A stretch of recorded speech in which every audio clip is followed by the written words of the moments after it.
It's Friday! Yippee!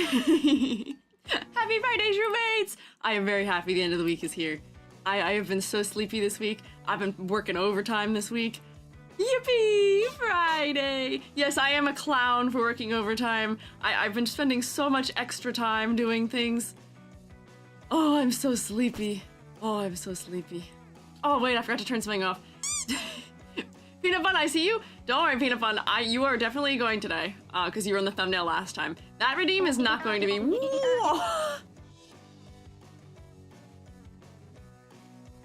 Huh? Oh, I don't know what's happening right now. We're at Bobblehead EG again already. Peanut Bun, don't worry, you're definitely going today. Let me turn. There is a redeem that shouldn't exist right now that's still on, which is the redeem I needed last Monday. We're not using that today. Right now, everything was first come, first serve in the Discord server. Wow. Speaking the Queen's English is not my thing today, apparently. But hello! Oh, Fiddle thank you for subscribing! Welcome back. I hope you enjoy continuing to rotate. And yes, happy Friday indeed. Wow! You patted me on the head and it like resumed my head kind of to normal size. I'm like chibi in my body proportion, but my head isn't chibi proportion. Something's broken right now. Something is not working properly. But thank you for head pat. But anyways, hey, today, guess what we're doing? Guess what we're doing today? We're doing actually kind of two things, slightly two things. We're doing art style analysis. I say, snapping into a completely different art style. Hey, that's topical. This is a voxel art style. This is different than my usual 3D model style. Art style analyses. Do you know what an art style even is? And the reason why most people think they don't have them is because either A, they don't fully know what comprises an art style, or B, they are not satisfied with their own. So therefore, because they're not satisfied with it, because it doesn't look like they maybe are hoping it does, or look like the cool fellas they see on the interwebs who have them, therefore, they feel like they don't have one themselves. So I am going to do my I have a little presentation, I have a little lecture, mini lecture type situation that I will be giving on what an art style is, and then secondarily, it will also go into a second thing that I think is an important skill that is needed in order to be able to analyze your own work to determine if you have an art, like what your art style is, but just, it's a good analysis skill to have in general. It's called visual analysis. I don't know if any of you have ever taken art history classes, but that is the classic essay type in those courses, is having to do a visual analysis. We don't have to do it in an essay format, but learning the skill of it will help us to better understand our own artwork. Wow, what's happening? Oh, Hanging Dragon, thank you for subscribing. Also, Selma, thank you for the gifted subs. Very kind of you. We're getting Friday started off on a good note. Can we get some rotation? For also Selma, but also for Hang a Dragon. I'm honored you to use your Prime sub for me. One off. Selma, you're trying to add up to something right now? Thank you, Selma. If you got sniped by Selma, please say thank you. If you got one. Welcome to the shroom state to all of you who have now been abducted by Selma also. One off. Taking history of fashion design and history of graphic design. So you may have to do art analysis there potentially. First time here, already chaotic? Yeah, I should take, people have just said that usually outside of my first like 10 minutes after I go live, it is very comfy here usually, outside maybe a little bit of chaos every once in a while, but I feel like that's like a misnomer and I should fully just remove that from my tags. I feel like I mislead you all by having that there. Oh, Selma! Thank you for gifting us up to Ren also! So kind of you, Selma. Today is a fantastic Friday indeed. Thank you. Ta-da, 3 digits now? Oh, 3 digits now? Thank you, Selma. I appreciate it. Welcome to all of the digits. Selma, is that 100 question mark? Is that why you're saying 3 digits? Have you gifted 100? I can only see that there are 8 because it's monthly right now. 100 exact. Oh my God. Thank you, Selma. That's crazy. Can we get 100 rotations in the chat for Selma? One per person. See if we can hit 100. Is Bugs here for counting?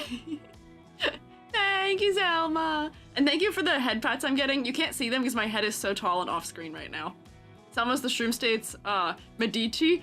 I don't know if I'd call Selma a Medici. That would sound like an unkind thing to say. My family's got beef with the Medici specifically. I can't tell you any more about it than that, other than that we do have beef with them, so I would not call Selma that willingly. It's fine, it's the bribes. Amber's paying the dues and the fees that prevent me from actively taking action about there's a 4-letter word that starts with the C that is said in my chat often. Yeah, You're taking action to make sure that your safety is ensured. Shroom State General Patron. Yeah. We'll go for Shroom State General Patron. I like that one a little better. Hi Ree. I haven't seen you in a minute, maybe. I actually don't know if I've seen you in a minute. My memory's really bad, but hi Ree. Not you chanting that word in my YouTube chat.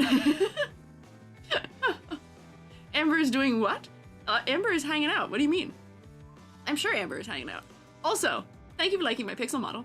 Let me take roll. See, O's here. Who's here, Shroommates? Who is he here? Habit of disappearing for the stretchiest of time? That's A-okay. We're happy to have you back. I hope you're doing well. Let's take roll. Who's here? Are you here for class? We're learning about art styles today. Roommates. Oh, there you all are. I see you appearing for me. Oh, that's yesterday. Hang on. Whoops, I've gone too far away. Too long ago. That was yesterday. There we go. Got it. Okay. Ren is here, Lamia is here, Nella's best friend is here, Jello Dreams is here, Sushi Pug, Senazam, and Cinda, Feolinia, how do you say your name? You're in today's thing, and I wrote your name down and was like, wait, I have definitely been saying your name wrong. I am so sorry for it.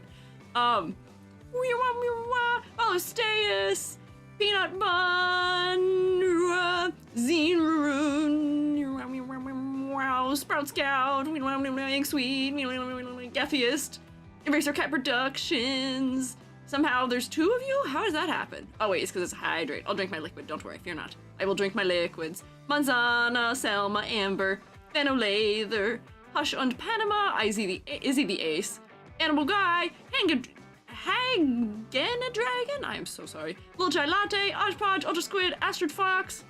Hello. YouTube fellows, who's here? I see Ree, Picto Shaman, Game Loser, Ikawi, Chronic Lurker, I love your stream, so cozy. See, okay, you saying that makes me think maybe they are actually considered, cozy. Crazy to me. Despite all the chaos we see at we start stream, that we would be considered cozy. But I'm glad you like them, and I hope you enjoy your lurking. I saw Kingdom Creator here too. Heaney I also see is there. And Starless Mage. And you are just Starless, yes. Gamey Moray. Your chaos is comforting. Oh, okay. Honestly, that works. I have the most comforting blend of chaos here that we could ever hope for. Ember Nova, Soft Feathers Soul, Astrid Fox, Ultra Squid. Who else? Did I miss anyone else? I think I read everybody's name. I see Sanazem, Ember Nova. If you want to say here, so that I can check and see it, if you do, I have a channel point redeem that's 1 point. Tammy, hello. Did I miss anyone else? I don't think I did. Thank you guys for all the subs. We're only two away from the sub goal for today. We're so close. We got the sub goal on Monday, and we hit the sub goal yesterday also, I think, somehow. I think people subscribed after stream ended, but it gave me, like, the notification after stream ended, where it was like, hey, guess what? You're on a 2-day streak of that. And I was like, wow, that's sick, thanks. Wait a minute, what's this TTS? There is TTS. Oh, and Cinda, thank you for gifting a sub too. Look at that, nice, even, wait, why does it still say 8? It was at 8 before you gifted it. It said it was at 9. My thing doesn't know how to count. Thank you, Incinda. That should add up properly to 10. In my window, it says 10. Thank you. Can we rotate for Incinda, please? There we go. You pronounced my name right the first time. Felinia? Is that right? Or Felina? Help. I don't know. Squeiji has cool anti-energy. Oh, thanks. Honestly, that is my goal in life. I want to be the cool sibling to your parent who just shows up, bestows upon the children maybe like swords or some kind of strange gift, and then vanishes into the void again, or like takes you out for lunch, but like isn't always around, like that guy. That's who I want to be. Strange aspiration. Ooh. Yeah, you're so right. Ooh, The sheep are giving today? That's true. The sheep are very kind today, which I am very appreciative. Thank you, my very kind sheep of the Shroom State. Warping Web, also hello. Let's see, so. Ow! I just said you guys are being kind. Ow. Ow. Yeah, pat my boo-boo at my head. Who threw that? Little chai latte threw the whole desk and hit me in the head. Can I get another head pat? Just condolences. That wasn't very nice. That wasn't very nice. And Zena, that doesn't help either. Thank you, get this. Okay, so, I see you guys are here. Reminders of things. Reminders. Things. Oh, yeah, there we go. So, let's calm it down. Reminders of things. Things that are going on right now in the shroom state. What is the haps in the shroom state? Live to you. Live coverage from EG in the blankie mode. Extra credit right now. If you would like to design a character that would get a 0 on my character design rubric, you're welcome to give it a shot. ! Extra credit. There are already a couple really fantastic submissions that I enjoy a lot. Yay. Second, do you want to eat me? You can. You're allowed. You're permitted. Right now, for limited time only, you can eat me, kind of. There's mushrooms in the meals if you get meals from Factor. They're very easy to make. They only take like 2 minutes. I don't know why the snack lagged my model, but yes, you can eat me only via those means. The Factor meals are very yummy and very easy to make. They only take 2 minutes and they are vegetarian and many other things. We can eat EG. Hi, Ree. I thought you might be interested by that. Only via Factor. That's the only way. That's the only way I permit it. Then also, I don't know if this is fully doing my full loop that it should be. There's also merch. There it is. Put me on your fridge, roommates. Put me on your fridge. I put you on the fridge. I hang up your art on the fridge. Now you can put me on your fridge. And then I can keep a close look at the goings-on in your domicile to make sure everything is going the way it should, to give you a little bit of moral support and all of that. But also, if you want some like low-key merch too, there's also Squiiji University. Because what am I if not teaching all of you things? Today I'm literally giving you guys a lecture. You guys all attend Squiiji's art and design, mostly character design academy. So you can proudly boast your attendance to my university with merch. Also, you can pay your tuition. I offer you so much for free, but you can pay your tuition via buying a nice sweatshirt if you so wish. Hi, Callie, made to class on time. Hi, Ruka. Who else is here? Is submissions for everything still Discord only? It is Discord, yes. So I will post a link to the channel in the Discord so people can still add to them. I don't know how many will be able to make it through. I have 8 prepared in advance already, and Peanut Bun has to go, so that is guaranteed 9 at least, but we'll get to as many as we can. The ones that I have pre-prepared are much faster, and the ones that we have to get to, like, you know, the ones that I'm going to do like more so live, take a little bit longer. So we'll get there. We'll get there. Don't know why, but the shroom states reminding me of the fact that I made a mushroom society with poison mushroom cookie. For sociology class once, it was very interesting. Cookie Run Kingdom reference? Hello? But that is quite interesting. Mushrooms are always there. Hello, all the best. Oh, so not the Google form? No, not the Google form, no. I submitted around 6 months ago. Did I miss my chance? Oh, we redid the submissions for today. I could not scroll back far enough to get through back to all of those messages, and I want to make sure it's people who are able to be like presently here now. One of the struggles that my other form has is that people submit and then, you know, be what it may, you know, course of time and all of those things, people may not be able to come back and then they miss their analysis, or it was so long ago that it's not recent or like up to date anymore. So all of that. So if you want to submit, let me grab a link so that I can tell you to send it there and pin that. It's in our stream events channel. Let me check my invites. Do I already have an invite to this channel prepared? Let's see. Scroll down through here. Actually, I don't know where that was located. Nope, that's my settings, which does not help me at all, actually. Check in, yeah, invite people. What are the current? No, I don't want to invite people to system auto mod. What is happening? Invite people. No, I'm not inviting people to system auto mod. What is happening? Invite people just to here. There we go. Yeah, okay, so that's accurate. That one works. Got it. Should I resubmit mine? If you guys submitted historically back in the past, you are welcome to resubmit now, yes. If we didn't get to you before. So hang on. Submit for art for my here. There we go. Aw, crap. Oh, Manzana, I think, we looked at yours before, didn't we, Manzana? I feel like we might have. Hidden, use copy button. That's my favorite Discord link. Remember what artist submitted a long time ago? No? Oh, okay. Maybe we didn't look at yours. Oh wait, we looked at Ryuku's.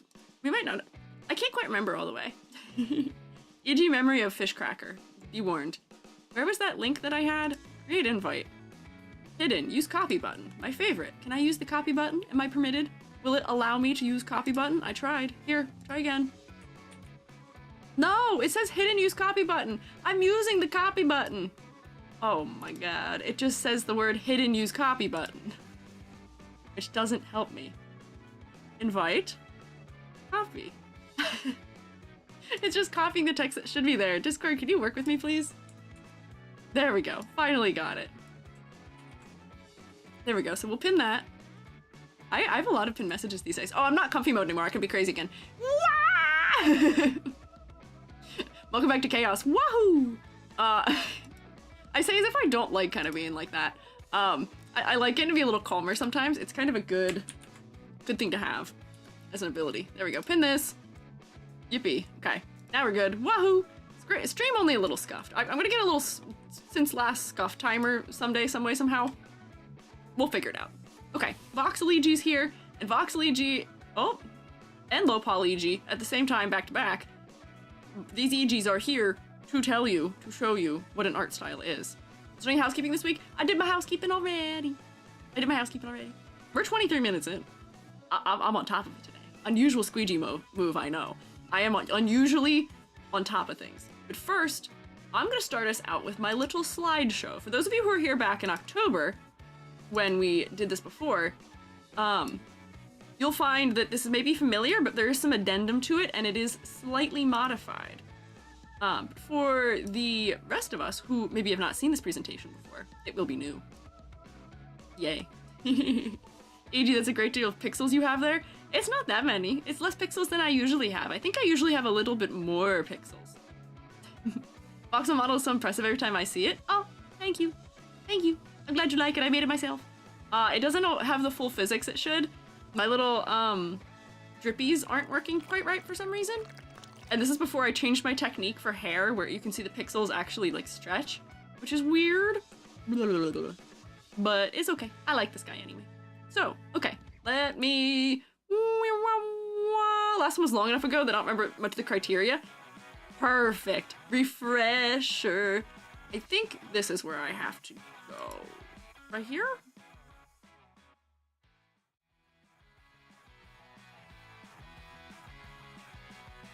Nope. That's not right. What's that about? This is not quite right. Hang on. Oh, that's why it's not quite right. It's not capturing things correctly. It should be this one, I think. Whoopsie, wrong room. Hang on. Teleport to a different classroom. Hang on.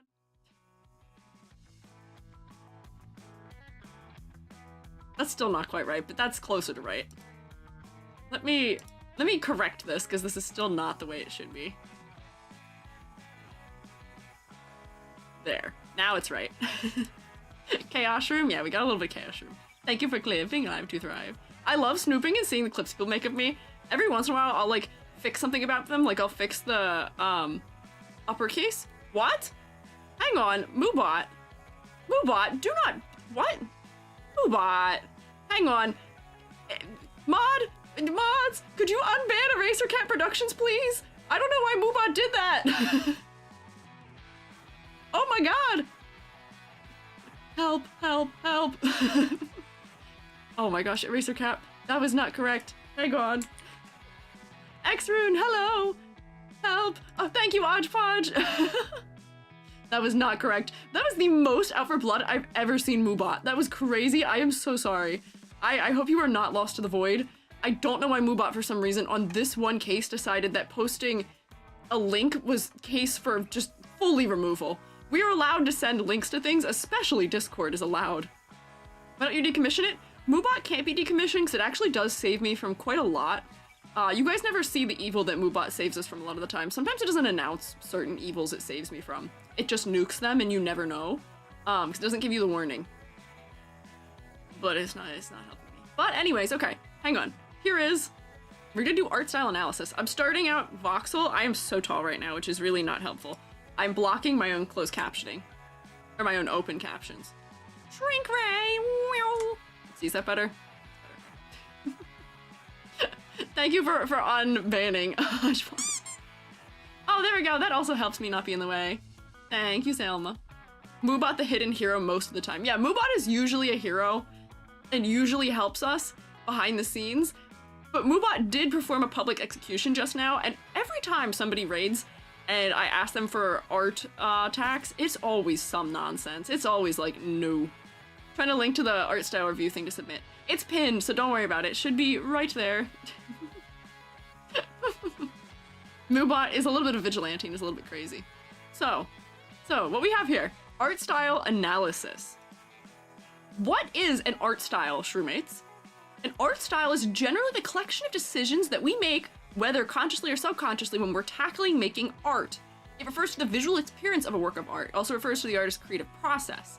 We often use it to group works for art and analysis and study, and it's also done to help artists classify artwork. You know, art movements in some way are just identifying a consistent style throughout multiple people who are all doing their own permutations of a style. So I'm kind of here giving you sort of two ends of the spectrum here. We've got Van Gogh and his self-portrait, which you can see is very pointillistic. It's a pointillism style being used here. Versus Hades, which is using a very hard, strong style with a lot of spot blacks, bright colors, very clear defined shapes. Van Gogh's going for a softer, moodier approach. You know, we're not defining the edges of shapes with line, but with color transitions and all of those things. In Hades, they're defining those things with line art around the edges and with clear cut color blocking. So that is the difference. Gen Z is the concept artist for Hades and is fantastic. I am a huge fan. I want to talk about Hades character design one of these days, and I've not gotten the opportunity to yet. Also, I'm so little right now. What is happening? Can I be a little bit less little? Daughter art? Thank you for subscribing. I appreciate it. Why have I been shrunk even further? What's happening? Thank you for subscribing though. Tiny. So, yeah, art style is like the vibes of one's own energy. It is the vibes, it is how you tackle art, and it's about how you make your decisions when you start getting to the page. You look at that page, and maybe you don't think about it, but it's just the way that you innately do the thing. Selma, thank you for another gifted sub. I appreciate it. You're freeing people from the zone, from the ad zone. Thank you. Can we rotate for Selma, please? For the gifted subs. Now it says my sub goal was completed, but I think it was kind of technically completed already. But thank you for double completion. Thank you. I'm gonna T-pose here and intimidate all of you while we rotate a little bit. Now I'm not blocking camera. Thank you for Pat. Oh, Bleak, thank you for resubscribing again. Welcome back. 6 months. Wow, what's happening? What are you guys doing right now? We're trying to lock in. Lock in, Shrewmates. I appreciate all the kindness, and I guess maybe that is a way of locking in. I'm locked out, unfortunately. You've locked me out of the house, and I don't know what to do now. I need my keys. Keys, jingle the keys. I've been locked out of the house. See, I always wondered if that was the reason why we use keys for lock-in. Or keys to jingle to get attention in that way. Gotta lock in or lock out in one of those ways. Oh, is my YouTube stream down suddenly? What just happened? YouTube is just now telling me, error, YouTube's not receiving video? What? YouTube, are you still here? Help. They'll pay for this. Yes, they will pay for this. Thank you, Selma. Needed keys to let in. It lagged for a second. Oh, okay. All right, you're good. Okay. YouTube, hold it together. Key jangles was before lock-in, I thought. Oh, it might be. It might be. That's true. You're still here? Okay, good. YouTube's giving me an error right now, like my stream's down, but I'm gonna ignore it and pretend it's not. So, art style. It is the visual appearance of a work of art. It refers to the decisions that you make, whether consciously or subconsciously, when you tackle creating works. There are many things that comprise an art style. We can identify all these things individually, kind of piece them apart separately. That may be... I'm trying to teach. I'm trying to teach. Ooh, yeah. I lose my train of thought. Whenever that happens. So, anyways, decisions we make, we can break them down to make it a little bit easier for us to identify all of them. This is like truly what teaching is like, so thank you. You reminded me of the true teaching experience. So we can break it down. What are some of the categories we can use to isolate different parts of an art style to make it easier, a little bit more of a step-by-step manner to get through things? The first thing, for me, that makes identifying art styles clear is medium. Your medium of choice is going to absolutely influence all of the decisions that you make in art, even when you're talking about anime art. I know that anime art is, by and large, done digitally these days, but that is not all there is to it. There's beautiful anime-style watercolor paintings, chalk art, oil paintings, every medium you can think of. I should put mine in here. I made a relief print of me in an anime style. All of these things can be done in any art style. And your medium is going to determine what you can and cannot do. Every medium exerts limitations on you. Limitations are what are used to create innovation. You know, by containing yourself in some way, by reducing the options, you're forced to be creative within what options you do have, which is why sometimes limited palettes work very well if you're struggling with colors. But similarly, it's a reason why a lot of people who do traditional work struggle converting to digital. Digital gives you every color that could possibly exist anywhere out in the world. Meanwhile, traditional, it's like, all right, I got my 6 tubes of watercolor paint and I can recombine them myself, I guess, but like that's kind of it. And then you're also limited by, okay, I have these brushes, which can only get this large and this small, and, you know, we're limited by the way light interacts with our surfaces and all of these things. All of that goes into determining one element of an art style. And granted, you know, if I were to look at the art that Minhas makes that is not oil painted, I feel like we could still clearly identify their style because medium is not all there is to it. Medium can just be a starting point. In digital, to mimic the way mediums impact our style, we can impose limitations on ourselves. We can impose limitations where we can say, here's the color palette I'm going to work from. Here is the tools I will use. I will only use these 3 tools. Here is, I don't know, the scale I will confine myself to, or I won't zoom in at all while I'm working, or I have to stay zoomed in and I can't zoom out from this one part for X amount of time. There's things we can do to kind of mimic it. So, medium, that's usually the first one. Second, proportions and anatomy. I feel like this is one that specifically is underappreciated and under talked about when it comes to proportioning, unless it's people trying to accuse everyone who goes to, Cal U of having the same art style. It's proportioning. Proportioning is the way that we decide to stylize the human form, or really any form. It doesn't just have to be people. You can have proportions in the way that you depict a house, but it's easy and clear to see in people. And all of these styles that you see before us here, or not Cal U, Cal Arts, yeah. All of them that you see before you here are, you know, types of media, specific medias, where the driving force behind some of their stylization is their proportioning. We look at big shoes in anything that looks kind of anime-like and we go, he's got the Kingdom Hearts feet. Like, that's just kind of a thing we do. And even within anime, there's a lot of variation. People say, oh, you have an anime art style. Okay, but there's like 30 different kinds of anime art style. We've got our Clannad with their crazy angular faces, wide apart eyes, their mouths that are so high on their face and their noses that are completely between their eyes, versus Popuko and Pipimi, who are just little beans. That's all in Stylization, where Clannad is using sharp angles in the hair, very detailed rendering in an anime, whereas Popuko and Pipimi are using simplification. They're using nice rounded shapes that are supposed to give us some element of maybe comfort or cuteness to contrast against, you know, what is otherwise kind of a wild series. All of these things also go into an art style. Yeah, like a chibi style. Yes. Say what you want about Clannad, but it is recognizable. Exactly. All of these styles, that's the other thing. There's no such thing as a bad art style. People may critique the art style of Clannad. Listen, I get it. It's a little uncanny for me. But on some level, the time period in which this came out in, it was not that weird. Like, it was not that unusual, and we kind of mostly accepted it. I feel like even me, I'm usually very critical when it comes to odd proportioning and anatomy because I teach figure drawing. And I also, like, my primary mode of being able to draw and illustrate is done in a very realistic style. Or maybe semi-realism sometimes, but I can do photorealism.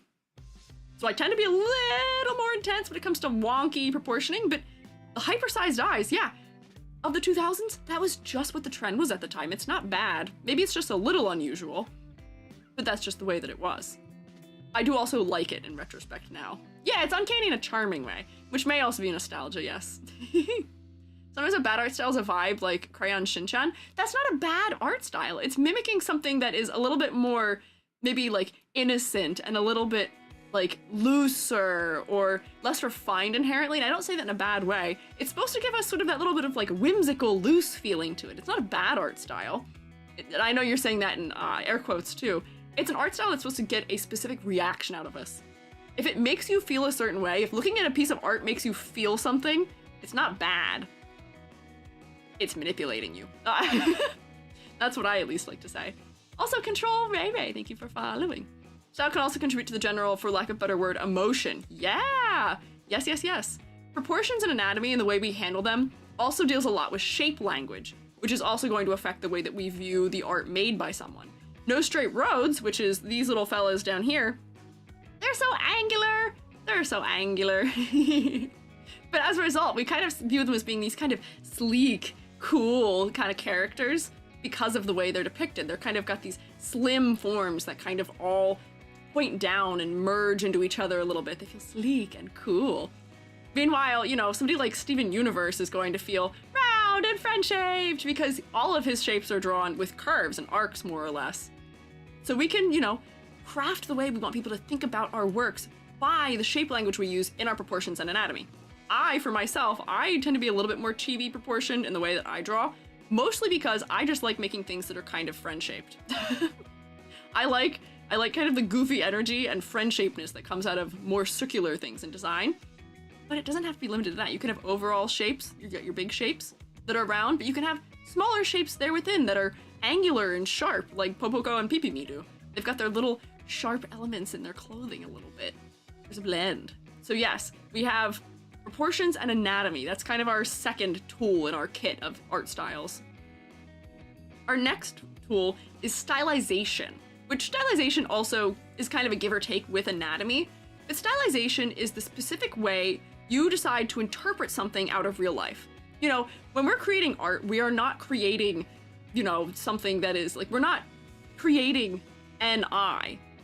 We're creating, you know, our depiction of an eye. We're creating a symbol of an eye.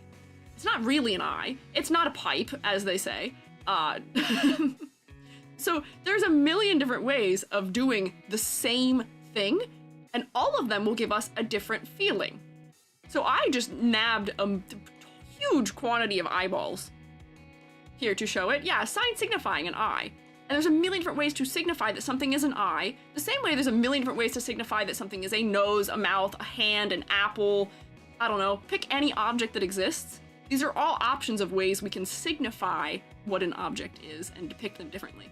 Yeah, this is not a pipe discussion. It is not a pipe, let me tell you that. This is an eyeball, actually. And eyes, yes, are the window to the soul, and often, especially in a lot of the art styles that I feel like most of us are into these kinds of days, the more anime adjacent ones and the digital art styles, eyes are very important in their stylization. That tends to be a lot of artists' mark on their style. I don't know if you guys remember, if anyone was here a couple weeks ago, I had a critique with Yam Albat for our Natsune Miku designs. And Yam looked at the eyes that I put on my Miku and was like, those are just generic Squiiji eyes. I was like, those are just the eyes that you draw. You need to give her more specific eyes. And I was like, that's true. But that's an art style thing. This is how I draw eyes. Zooms in on my face. This is how I draw eyes. I do a funny little half circle in the center. Usually I connect them to the top and bottom, but I didn't for me. And then a little thing on the bottom and two big highlights on top. That's a style thing. That's a style decision. It's something that carries through most of my work that I make. Yes, looks at you. Hi, I see you. You're perceived right now. Sorry for Zoom's jump scare. We should do a guessing game. Can you guess the artist just by looking at the eyes? I actually have a game show idea for some art VTubers that does do just that, where we're going to zoom in on parts of their art and see if we can guess whose is whose. So stay tuned for that. That's the thing that has been technically slightly in the works for a little while, and I'm still arranging for it. Which could be cool and fun and silly. Yeah. Your irises are two Pokeballs. They kind of are. My eyes kind of are Pokemon balls. That is kind of more or less what they end up being. True, and once again, true mates, what color eyes do I have? What color are my eyes? My eyes are red and blue and yellow. That optically therefore mix into brown, which is what we want. Uh-huh. But anyways, yes, stylization of features. Not exclusive to just eyes, it can be how you stylize hands. There are some specific artists that I know IRL that I can determine if it's them, that they drew something just by hand. Billy. Billy, I'm looking at you. I'm talking about you. But there's other people too, where I can look at a hand and be like, I know who drew that immediately, because we're all going to tackle the problem solving of, how do we translate a thing that exists in reality to a piece of paper or to a digital screen? And we're all going to do that differently. We all have our own baggage. We all have our own sources that we've looked at historically. So we're all going to do it ever so slightly differently. Yeah. Atlantis style hands. Yes. Atlantis style hands are very specific. If we go back also, can I go back? Let's see. Am I capable? Yeah. No straight roads. The stylization of hands. They're so chunky. Do you see how there's no wrists? Yeah. Stylization. That's another key feature of art styles. Next is line art style, which also is a whether or not you have it type of thing. Line art, you know, if we're talking about oil painting, it may or may not be present. If we're talking about watercolor painting, on the other hand, it is usually present quite often. And there's a whole variety of ways we can handle line art. Thank you for the bits, Al Pacino. There's a whole variety of ways we can handle line art. This was a really good example I saw from Squiiji, which shows, you know, sketching, varieties in pressure, long, smooth lines, disconnected lines, opacity. We can color our lines in. We can vary how wide they are, or just have a mono width where there's no variety in the width of them. There's a million of them. Thought that was yours for a minute? No, I did draw squids once upon a time in a way that did kind of look like this. Ow! Al Pacino, no bonk. I'm in charge right now. This is my classroom. Hey, behave. Even lines type of brushes being used? Yes. Even the type of brush that's being used can be indicative of an art style. Because some people, you know, we tend to associate what is the most prominent feature of their art with them, and their line art may be what that is. There's a couple of artists that I've seen in the VTuber sphere who do the disconnected line thing, and their art ends up being very specific and apparent and stand out to me, at least, as a result. I can identify it very easily because of that being a part of it. Yes. If not e.g., why squid-shaped? I'm not a squid. I'm not a squid. I'm not a squid. I'm a mushroom. I'm a freelance artist fungi. I'm Squiiji. I am not. Twitch chat referenced Marikun. Oh, did they? Marikun has a very specific eye style and also line style too. I didn't see in there. Marikun has very cute art. Cell shading is a great form of line work. Oh, we'll get there. We'll get to coloring and rendering and shading. That's its own thing. Echo Arts, thank you for following also. Thin lines on the inside, thick lines on the outside. Yes, that could also be one of them. There's a lot of different varieties as to how we can handle line art, and that's one thing that also is an ingredient in the soup that we call our art style. Look at the little crayon-y guy. Look how thin that fella is. Oh, and then I also want to show examples of some different renderings of art style. In case you want to know what it's like for me to give a lecture, I end up just mowing myself down with words accidentally and going reset. Okay, I'm good now. Got it. There we go. Yippee. First out of 5. Yeah, so this is these are a couple different examples of how we can handle line art. Zedrig has colored line art with some of that little bit of disconnected style. If we look in the sleeve, the outside lines are darker than the inside lines. Dark lines are used to define the edges of shapes and forms. Meanwhile, you know, we've got inside internal lines that are lighter in color to help just provide a little bit of extra detail without being overwhelming. Very round also, this character. Gen Z for Hades goes crazy in the line work, and the line work goes further into spot blacks. Spot black is just any area in a drawing that is filled fully with your line art color. So if you look in all these little nooks and crannies, this has become what is so closely associated with the Hades art style, is having spot blacks that are so strong and provide weight and depth to the drawing. Because if you notice elsewhere, the line art is quite thin and mostly pretty even in its width. Like the line art that's in the arm, line art that's in the hair, mostly pretty even, similar width, doesn't have a lot of weight to it. But then we get to the undersides of objects and it goes, wha-bam, boom, there it is. Funny because I use it a lot less for the new game. I'm mourning that a little bit. I'm kind of mourning it a little bit. We're not gonna get into that. I thought that was one of the things that was the coolest part about their art style, because I teach graphic noveling also, or I have taught graphic noveling, and spot blacks are kind of your best friend in that for providing definition and clarity. And so, boy, I like it when I see it. This is Kuzco, who drank the wrong potion. This is storyboard art. I can't find who the artist was who did this specific storyboard, but look at Kuzco. Do you see, in his llama form, do you see how this line art does not respond to, you know, light source or weight of an object? This is some of the thickest line art here in the ear and in the back of the neck. But, you know, if the light is up here somewhere, that doesn't really make sense. The weight of the body is sitting down here, which these lines are all very thin still. So we don't have to make line art react to the environment, but we can make line art just be emotive. Here, the emotion, or the thing we're supposed to note as a result of this, is the big old ears that are very clearly signifying that this fella is a llama. Oh no, yeah, vibe-based variety. So this is another way of handling things that is totally valid. And then Masayoshi Sudo, who is the one who does the character portraits for Persona 5. There's like kind of line art here, but it's kind of just spot blacks, but it's so loosely handled. If you look, there's these really, really tiny lines in the neck that are providing a little bit of definition in there and interest. But then we come up to the hair and the face, it's much more general, it's much larger, the brush strokes, they're much looser.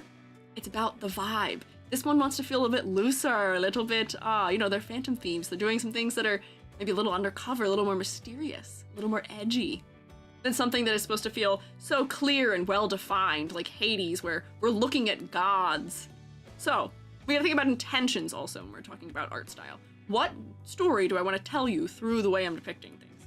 Line art is a tool in our pocket that we can use for that. Yes. There's also, as somebody mentioned earlier, differences in shading and rendering styles. Rendering just refers to the way that we are translating the way light is affecting an object into our art. Rendering is just all the things you do to provide surface treatment to an object. So there's a million different ways of doing this, and you'll see when I get to the actual individual style analyses, I made little orbs for all of you of what your like rendering style kind of breaks down into based on what I've seen in your artwork. There's a million different ways of doing this. You can have cell shaded, which is just color blocks of clear, hard edges. There's airbrushing, which is only smooth, soft gradations in color. People use lasso brushes, which gives them a kind of a combination there between of cell and airbrushing, where, you know, use your lasso to get some hard edges, and then it gradates off on an edge somewhere else. You can be painterly about it, which will be a little bit looser and have a little more freedom to it. You can use texture, which will also give us a little more interest and detail, a little more grunge. Or you can just say, whatever, I'm not doing that at all, and just screw it. Fully flat art. And you can see from all these examples of Wolverine here, that each one of these gives a slightly different feeling to us. And that combined with, you know, all of those other elements will give us a clear idea of what your art style is. Yes, I will give you your orbs, don't worry, I'll give you your orbs. Character I was named after, Mythic, you were named after Wolverine, question mark? Interesting. Oh, hi reality, I see you sneaking in. Hello, I'm glad you're here. So there's a whole variety of ways you can shade things, and I'll show you examples on yours once we get there. And here's, for me, some different examples that I think really personify shading and rendering quite clearly in different styles. So we've got JettyNet, who is doing this tiny little small pencil marking style for rendering, where all of the marks in there are so small and so thin, but they are built up on top of each other to provide a little bit of depth, a little bit of color variation. We've got some warmer tones up here, some more yellow tones in here, and we've got our little highlights that are all hash marked right into there. But then that is also contrasted within their own style with this eyeball that is on the inside, which is more realistic, more muted, but still very hatched in its rendering style. I thought this trend, this was from a while ago, this trend of anime girl on the outside and then like kind of a realistic portrait on the inside was so neat, because it does show two very clearly distinct art styles, and it is very uncanny. Then Danasi. This is not a super recent work of theirs, but Danasi uses a combination of cell shading with ambient occlusion and having a little bit of bright colors along the edges to transition from their, you know, brighter cell shading blocks into, you know, the skin tone or the base color. But it's also vibrant and poppy. It's also very angular. Yeah, kind of like Promare, yes, very angular. Promare also does a lot of angular and very bright rendering. So by using saturation here, in some cases, instead of using value, they are providing shading in a way that is very stylistically interesting and different. Then we also have Demon Dance Club, on the other hand, which is doing that, like, I don't even know what to call this style. What do you call this style? It's like almost like it is fully burned in. The colors are so bright and intense, almost like gaudy, but I say that with the most love in my heart possible. And that combined with all the other elements of the line art specifically and proportioning is what makes this a very specific style. But that pink and orange, yeah, it's seen, but I feel like there's another word for it too. But the way that it's shaded and rendered, where, you know, if you actually look into this, the shading is actually kind of soft, and it is mostly just making the color of whatever the base is more saturated. If you look at that edge under the hair or like inside the palm where the peace sign is, that's where the shading is. 2K emo lols art style. Yeah, emo acid colors. Yeah, it's kind of like that. Yeah. Scene core, perhaps, yes. I never apologize for being late, they'll never know. I'll tell you, I'm not that quick with it, I wouldn't notice. You guys can sneak into my classroom as best as you want. Hyperpop for the colors? I think hyperpop is a different aesthetic for me, at least. Showed up in like pop goth stuff in the 90s, cartoon but dark, yes. Cartoon but edgy. Invader Zim-esque, even. Yes. And then we have Studio Ghibli, which is an example of clean line art. Clean cell shading, with only one cell shading layer, too. Like, if you look at Danasi, you'll see that there is, like, whoa, okay, that was a little something. Hi, Crazy Izzy. What do you mean clean?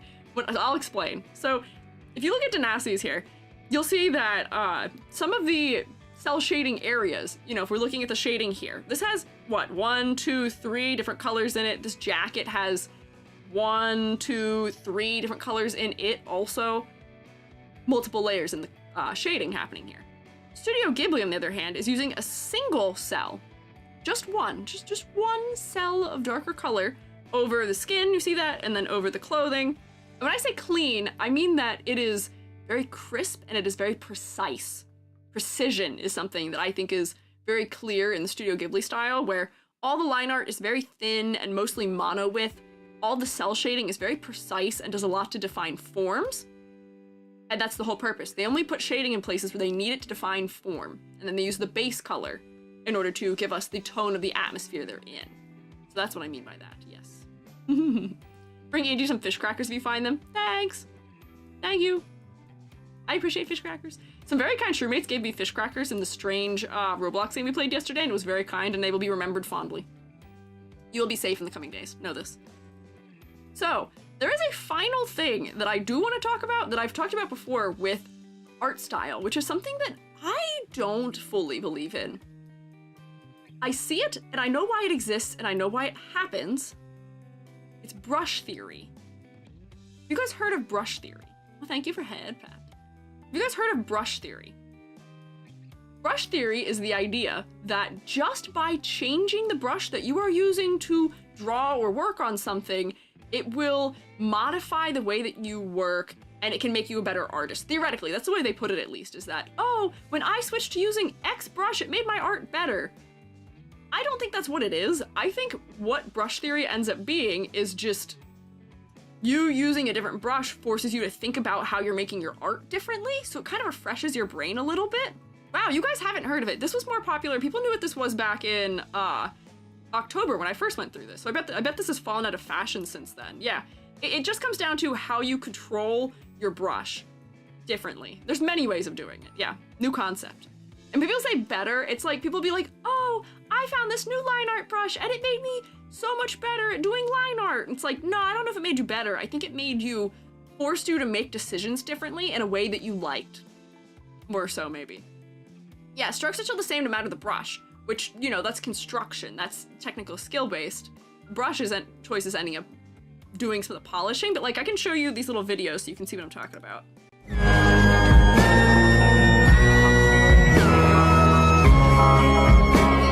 Ooh, that's really loud. Ow. Jesus. Wow. Sorry. It was loud enough that I froze myself for a second. I didn't realize it was gonna be so loud. I'm so sorry. We'll try. The other one shouldn't be as loud. It's just playing the audio that is connected to these. So this one I think is showing something a little bit different because this isn't even fully line art. This is just rendering with different brushes, but they're rendering and making decisions totally differently between each one. And then finally this one, which has a little bit more painted style. But for me, this is still once again rendering, and this disproves it. It's still the same. It's just different textures being overlaid on top. Yes. Do you see what I mean? A poor artisan may blame their tools, but a great artisan doesn't give all the credit to their tools. Yes. I will say, there are some tools that can be leveraged to make you more efficient, to make it easier to create your art for you, or more enjoyable. But I don't think there's any particular brushes that exist that make you inherently better. That's a skill-based thing, that's a training-based thing. Your technical skills are what underlays line art, or whatever brushes you're using. So as your technical skills get better, you're going to get stronger, and maybe some brushes just jive better with how you like to create. So I don't know if I fully believe in brush theory. This was a big thing, I think, last summer for a minute on TikTok, which is why I was thinking about this when I first made this presentation. And back when I was teaching, my students also felt very strongly about this, where they were like, no, but my relief print, I can't use my brush for it because it can only be 2 colors. And I'm like, my guy, there's more to your art style and more to creating good work than being so attached to one digital art brush, perhaps. Sort of a difference between watercolors and pencil drawings for me. Art skill's still the same, just use it differently. Yeah, I think it just comes down to people using it differently, perhaps. So, I don't know if I fully believe- no, stop. Go to the next. Stop. No! No! Just go to the next slide! Help! It rebelled against me. I forgot that I had it so that I could click to make it play them. Whoopsie. That's okay. So now, we're going to talk about visual analysis. If any of you have taken art history courses, you may be familiar with what I'm talking about. Visual analysis is a method of understanding art and other visual medias, and we do this by examining the formal elements of it, which is what I just did. I'll tell you a secret. All of that I just outlined before you, talking about line and color and composition or rendering, all those things, those are all the formal elements of media.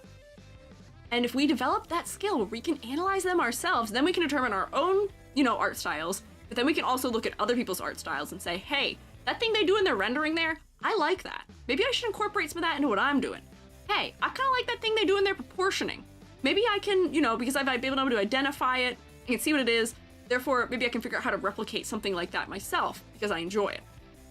So we can use visual analysis in order to break down art styles and then learn how we may want to improve our own or modify our own, or learn how other people are doing things. It's just a good tool for finding meaning and function in other works of art. I think it applies very well to our art style discussion, but we use it just to analyze just works of art in general in media. Physically clicker videos will automatically play on Google Slides. Oh, I see. It has betrayed me. Thank you, Google. The lesson slides get posted on Discord. I could post them on Discord, but honestly, most of what's going on is me saying things. I'm saying a lot more than you are able to see on the slide, but I can post them if you guys would like to be able to see them somewhere. What happened to my mom when she practiced brush theory? Just made her do things effort value-wise differently. Didn't really change much else. Yeah, I that's what I think it does. That's all I think it does. Definitely going back over the stream so I absorb all this. Got you. Okay, I'll definitely put it in the Discord then. So, the typical usage of visual analysis, we're going to, think about the artist and the artwork itself. We'll introduce them. We'll talk about the date, the time period something is created in, influences, its style, and just the way it works entirely, because we're being influenced by everyone around us, no matter what we do. There is no such thing as original art. We are all pulling little bits and pieces from other people and incorporating it into our own works. So that is important to know, is the person and when they're existing, doing these things, and also sometimes where, because that'll also reflect what skills they're picking up when and where. Me, going to school and getting my education in the United States, the US of A, I have a more cartoony predisposition in my art style because that's what I was surrounded by. I went to an animation school. I'm not an animator, but I went to an animation school for my master's, so I absorbed a little bit of that. Sorry, YapEG is real, but I'm giving you a lecture. I'm allowed to yap right now. It's all on topic, so I'm allowed to yap. And then also knowing the technique and the medium. So there's multiple techniques for any medium also. Like if you think about pointillism, where we're creating little dots, that can be used in any medium. You know, we can use layering, lots of really thin, slightly translucent layers.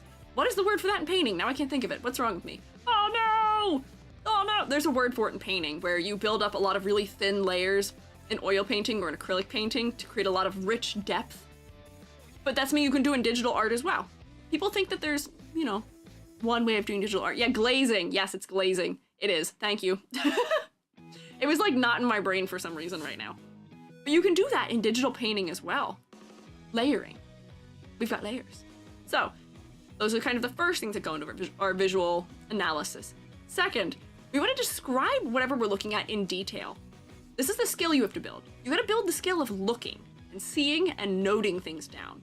It'll make more sense once we go and like look at one, and I'll start breaking things down for you and give you an example. But we want to look at all those individual elements and principles and point them out.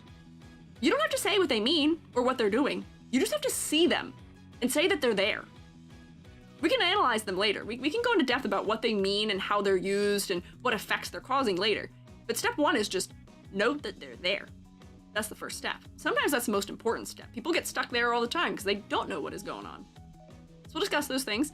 And then once you've noted down all the elements that you visually can see in a work of art, then you can kind of take those all together and say, steepen them a little bit and say, what does the combination of these elements mean? And we'll sum it up. All this stuff here is more so about essays and how to write it, but then you can come to your own personal conclusions about how you feel about a work of art based on those things. It's an informed manner of approaching art. Purple Speed Racing, thank you for following.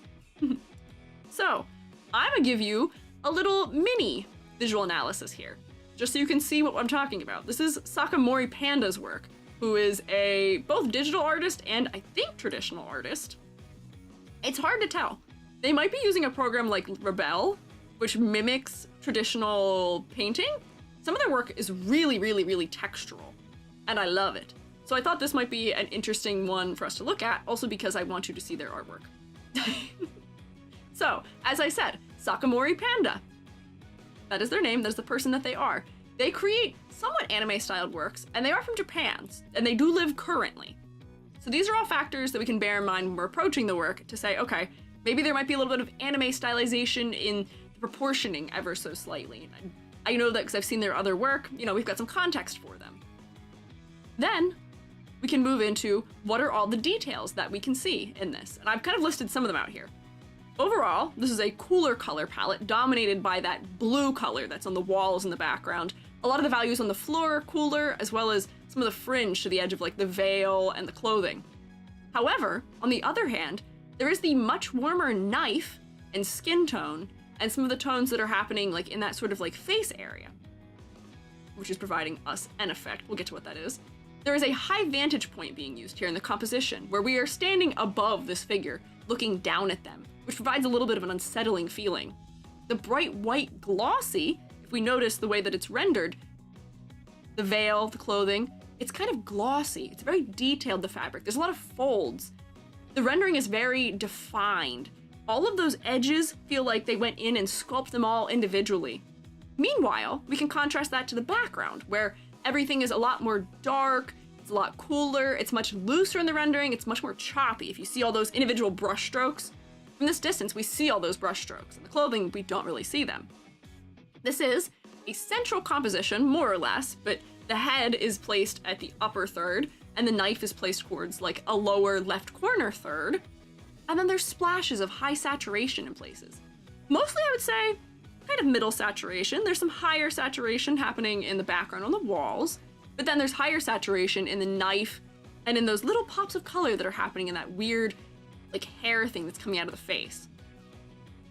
That's what visual analysis is. Or you could even say it is a person who is standing here. The most obvious visual analysis to give here is this is a person standing in what appears to maybe be a hallway of some sort on a sort of tiled looking floor maybe. There's some bricks on the walls. They have a halo and wings however, are veiled and have hair that is reminiscent almost of tentacles, and are carrying a knife. There's something dripping down their leg, and what appears to maybe be eyeballs or some other kind of marking are on the leg and the arm. So there's our visual analysis. That is what a visual analysis is just saying all of that stuff. Now, we can connect all of those factors together. And by connecting all those, we will also determine kind of what Sakamori's art style is. We are combining elements that are soft and well rendered and reminiscent of, you know, some of that cuter end of anime reminiscent artwork, and the wings and the halo. A lot of their work ends up being a little bit like Y2K reminiscent too, and some of the angel aesthetic that was popular back then.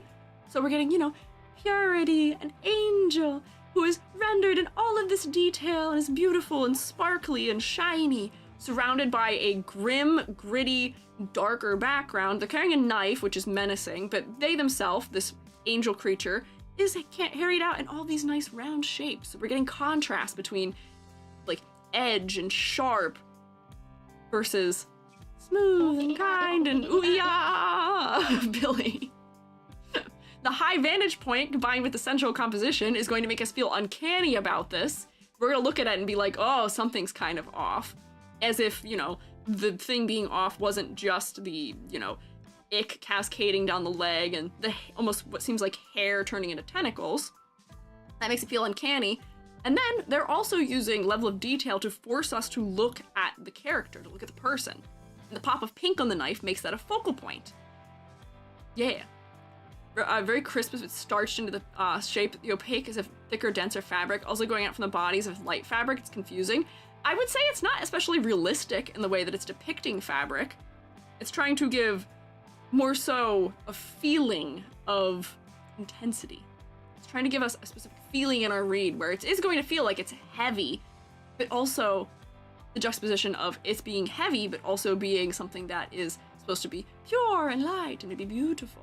These are all the associations we're going to bring to this. So in diagnosing an art style of Sakamori Panda, we'd probably say, okay, their color design, they use color to highlight their focal points and also as a contrast point, you know, cool versus warm. Then they're using composition. Composition is being used to highlight the emotional feeling we should be getting from this, which is the uncanny feeling. Line art, there is actually kind of some line art here. If you look at like the edges of the body, there's some line art. And also a little bit maybe in the bricks, but it's very loose and very thin. It's trying to push us a little bit more in that slightly realistic depiction of space. The rendering is very loose and very choppy and very textural in the background, which is being used to make us focus less on it. Meanwhile, we're contrasting that to the body and the clothing being more detailed in its rendering, more precise in its rendering, having a lot more color variation in its rendering. Therefore, that makes it more focal to us. And that's something they do throughout a lot of their work. What category did I miss here? Oh, proportioning. Proportioning, this is somebody who is proportioned like a child that we're looking at least. Maybe. Or maybe it is just chibi and we can't tell because the head is fully covered and the head does seem quite large. But these are all the things that are coming together to help us figure out what the style of Sakamori Panda is. And if we are looking at this saying, oh, I love this work of art, those are the notes you make to yourself of things that you can do to interpret some of this into your own style. We're not stealing art styles, that's not a thing you can do anyway. But it's still best not to one-to-one copy someone. And therefore we can say, okay, I want to take note that I like the way that composition is working in this piece. I want to create something that has a high vantage point and a central composition with focal points that are determined by color temperature and also by level of detail. And those are the notes you take down of, okay, I want to work on those things. Wham bam, gotcha, see? There it is. Seems to try proportion to be to a more real-life child. It is a little more realistic than proportioning, yes. Have you attempted rotation per chance? How to control color. We are not getting super far into color theory today. We'll get into that later. Color theory is a many-headed beast that I will find a way to attack for you, but it's gonna take me a minute. There's a lot to color theory, so I've been working on a presentation for it because we voted for that in my donathon, but it's taken a hot minute because a lot of color theory for me is just do it, just wing it, just try something. And that's not a good way, A, of teaching things, and B, it's not even the way that I work usually, so I'll figure it out for you. I'll figure out how to give you a presentation on that one. We'll get a lecture on that someday. For the figures, small to give them almost a form of innocence, no matter how we view a child, while it's juxtaposed with a knife and face. Yes! I can see some of you having some experience in doing analysis. I can see it. So, now, your turn. Your turn, shroommates. Your turn. Oh, bye, Peanut Bun. Oh, okay. Good luck. We'll get to you for sure. I'm so sorry it's taking so long for us to get into it, though. But now, your turn, shroommates. What do you see here? Just give me, you don't have to give me everything. Just give me, like, a point. Just say a thing about what you see here. Did analysis in game graphics class as well. That's good. I'm glad they're incorporating this into more broad art courses, because it was always a struggle when we do critiques in my print courses, printmaking, because people would be like, I like the color. And I'd be like, great, what about it? Three-dimensional environment, flat character, moody vibes, very geometric, yep. Line art's kind of crayon-like, that's true, yeah. Monochromatic, almost, yeah, I would say it's maybe like an analogous color palette. Lines are very prominent, also in the texture they're giving. Jaded color, isometric, okay, I see. Got silly with the scissors, okay, maybe for the hair. We have a breakdown inside a bathroom. So that's getting into interpretation. Just tell me what you see. Just tell me what you see. A lot of textures, dots of shading on the washing machine. Yeah, there's some half toning. There's patterning on the wall. Yes, hatching for shading and texture, yes. No strong lines except the silhouette. I would say there's some strong lines in here still. I'd say some of these are still technically strong lines. More sketchy line art the more I'm looking at it. Yes, it is definitely loosely handled. Yeah. Okay.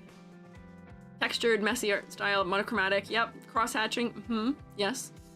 Comic dot filling. Yep, that's the halftone. Yeah.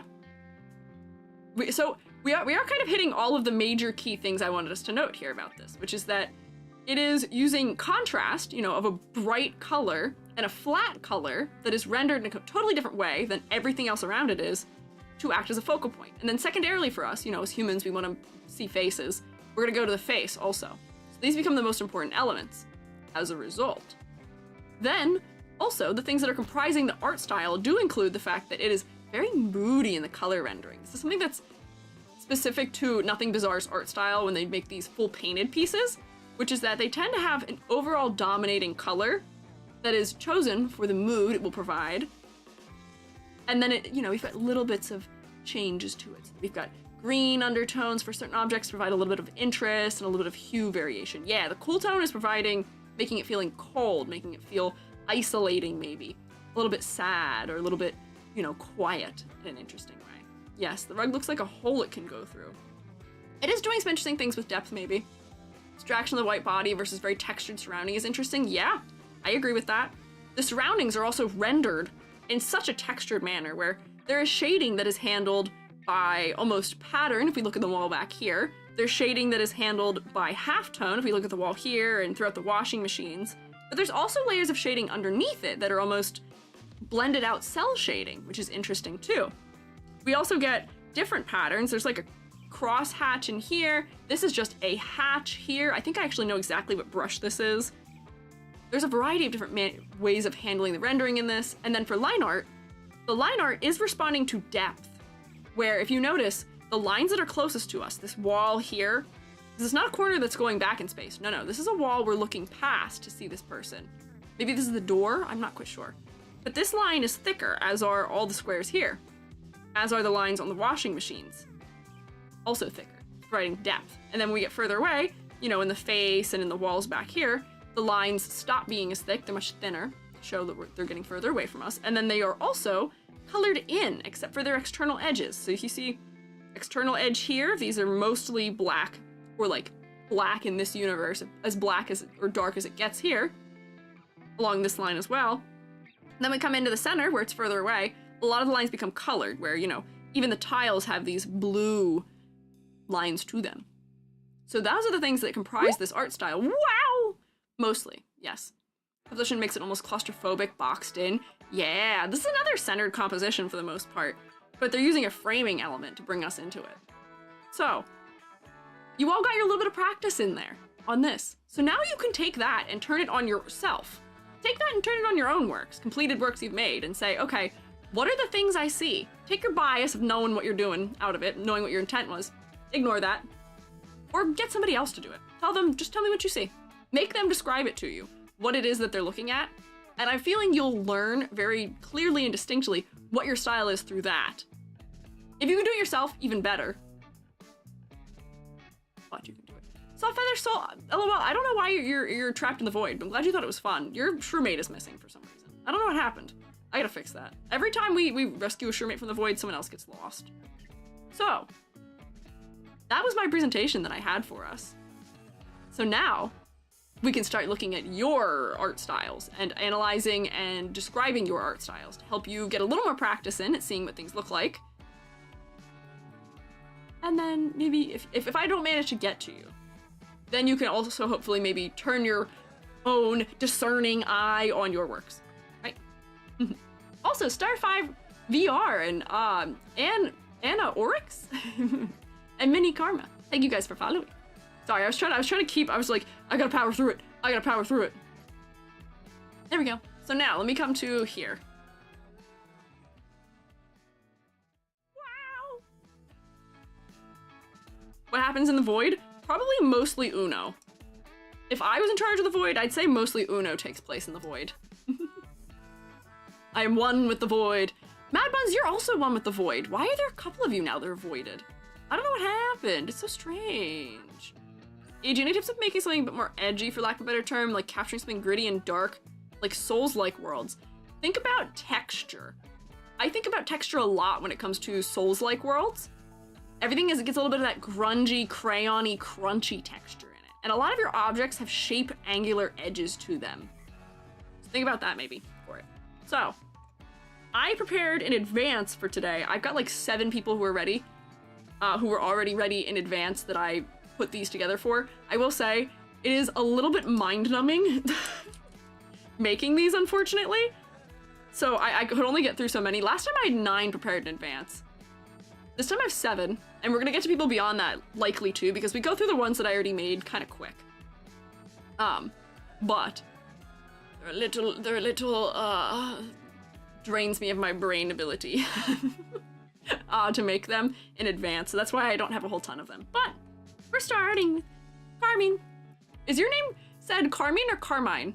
Because I've heard both as pronunciations for that name, but Carmine or Carmine Floros. Floros.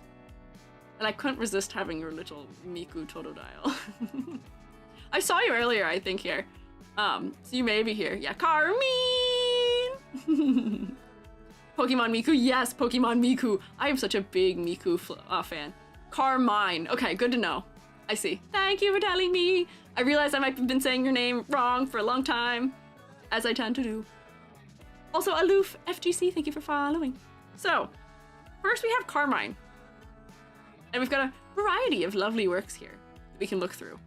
So I'll give us a little bit of analysis of having just looked at these in general, and then I'll read through kind of the things I discerned from it. Which are that you tend to have an overall leading color in each of your pieces. We call this a mother color in painting, where, you know, in painting we'll take, you know, any color you're mixing and just mix a little bit of that mother color into it. The color's so mother. People call it different things. We called it the mother color at the school I attended. Little bit of it. So Carmine has, you know, a mother color of like a brown red here, a mother color of like a purple-y here, mother color of a teal here. This one has a little bit more local color because it's a VTuber model. It's not giving, it's not intending to give us a feeling of space or, you know, location. This is something that's gonna be slapped all over the place in many different locations, likely. So it's not trying to give us lighting effects or also environment. So it's a little more local. Local color just means colors that are just one-to-one with what we expect them to be in reality to some degree. When we think, oh, we think clothing, we think cloth, we go white. When we think fire, we go yellow, orange, red. We think brunette, we go brown. We think skin, sometimes we think peach. So that's what that is. What kind of ad is playing to me? Oh, I'm so sorry. I'm so sorry you guys are getting wrecked by the ad. The color is mothering. I hope you come back from ad jail. I hope you return. No, Carmine is in ad jail. Hang on, we'll come back. We'll talk about mother colors when Carmine is out of ad jail.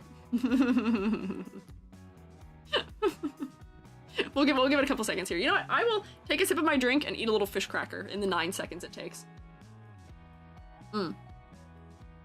Adpocalypse. Oh no, Squeiji got adpocalypsed. I'll survive the adpocalypse because I'm a mushroom. I don't know if you will.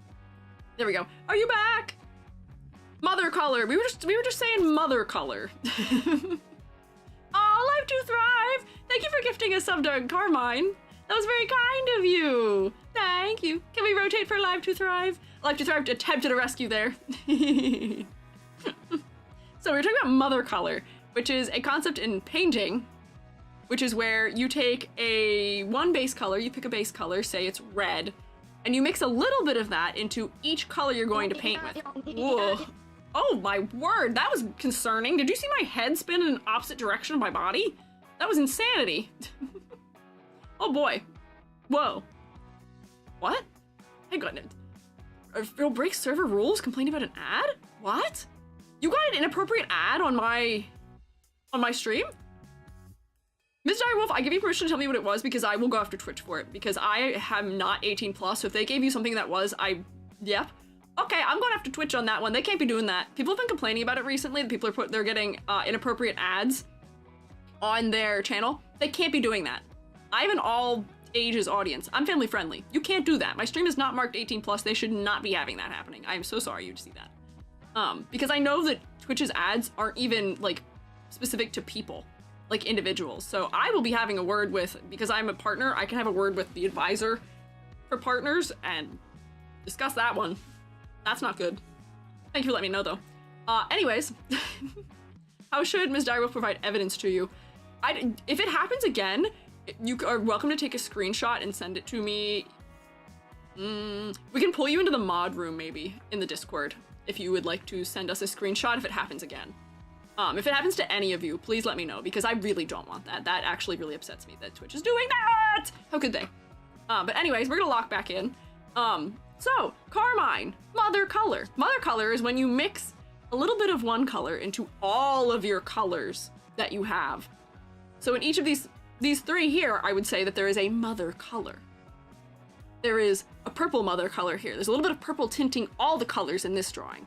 There's a little bit of a like magenta-y brown tinting all of the parts of this image. There's a little bit of a teal color tinting most of the parts of this image except for the background. Meanwhile, your VTuber design here is dealing a little bit more with local color. Local color is colors as we just like kind of expect them in our internal perception to be. They're not relating to an environment that a figure is placed within. So, you know, we think fire, we think yellow, orange, red, we think cloth, we think white. We think of brunette hair, we think brown. And that's more or less what we're seeing here. That's common for VTuber designs, but you're doing some sort of more atmospheric drawing as well, which has that mother color for some of the emotional effects we can get out of it. Purple gives us a little mystery. Brown is giving us sort of this dark, maybe a little more sultry vibe. And this teal is giving us a bright and optimistic and pleasant feeling, right? So, what do you call it when you use an overlay to get this effect? Essentially, that is doing a glazing layer like you would do in painting. You can do that, it's just an overlay. You can call it kind of having a mother layer, maybe. I don't know if there's a specific name for it in that, but it is using an overlay.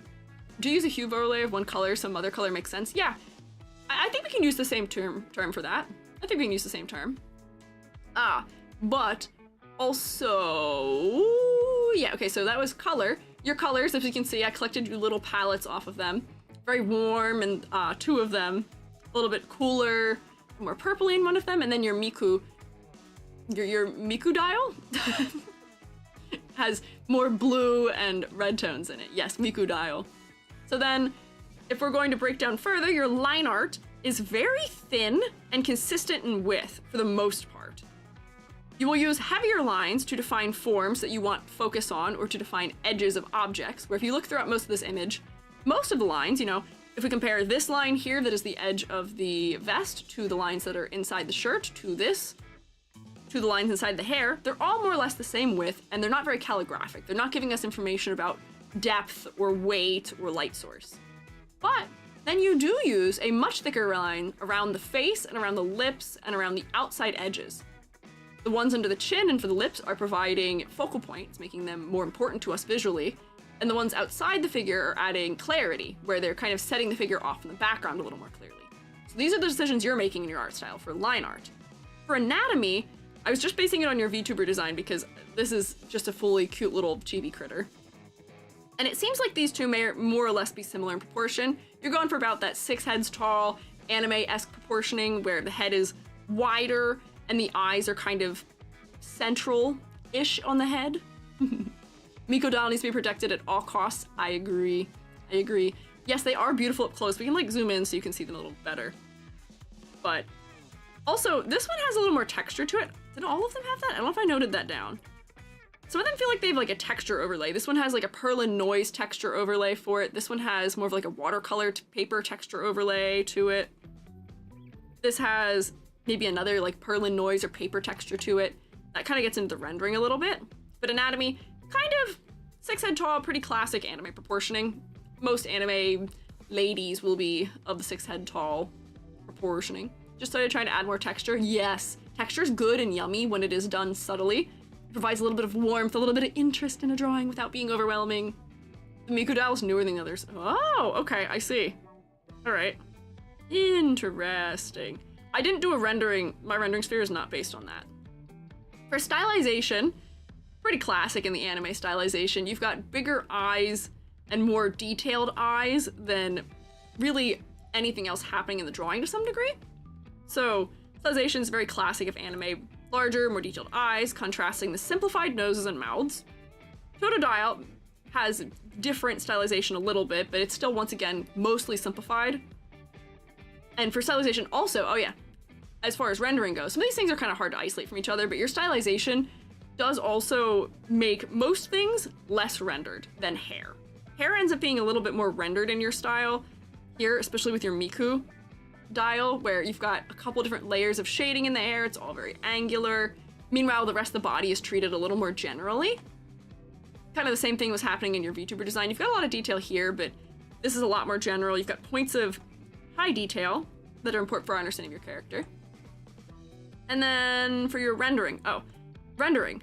Mostly you're using, at least in these ones, you're using one flat color more or less as your base, then you're using a color that has a little bit of shading on top of and below it to sort of smooth a cell shading style into something that's a little bit less intense, a little bit softer. And then in some of the cases, you will blend out your edges a little more fully, like we see here. Yes. This one is rendered kind of differently than the other three, so I didn't include it in my little rendering area. These are quite blended out cell shading shapes, and then the hair has a lot more layers. These, for the most part, have maybe one big shadow shape. This is a couple more down here, and then you also have like variety of undertone in some of the colors in here too. So I can tell this is more new. I can tell you're playing around with some new things in this one. So more or less, my diagnosis of your art style. Thin, consistent line art that is sometimes colored, especially on the insides of objects. You've got that classic 6 head tall anime thing happening. Stylization is also kind of classic of anime. It's cartoonized, it's stylized, it's not trying to give us exactly what reality is like. More detailed eyes, less detailed rest of face. The rendering is not super over the top. You get more detailed in the hair and maybe in cloth. And then colors, you've got your mother color. So there's your analysis. Carmine. We can do a little clap for Carmine, because this is very yummy, delectable art. We're getting fed so well today in this room state. A lot of different variety in the art styles. They're very nice. Oh, bye, Win! Gonna go for a bit, but you guys have fun. I'll be listening in. Bye, Win! For now. Squeegee clap! Yay! Little round of applause. Mother color. Yeah, we were saying mother color earlier. Mother color is just the concept where there's a dominating color in the palette because you're taking a little bit of one color and mixing it into all of the rest of the colors happening. In this case, I think it was being done by a hue overlay. Yeah. Like, I learned a lot. Yeah, so those are the things that comprise your art style. So if you have things in your art style that you aren't happy about, that you don't know if are working the way you want them to or anything like that, hopefully this helps you to isolate them maybe. Or if there's things you do like, this helps you to isolate those and maybe focus on continuing working with them. There you go. You're good, Selma, don't worry. I don't mind repeating myself. I'm a teacher after all. Dr. ED's given us art style diagnoses. Yes, get diagnosed. I will now proceed to go to sleep. I woke up at 4:30 a.m. for this? Oh, no!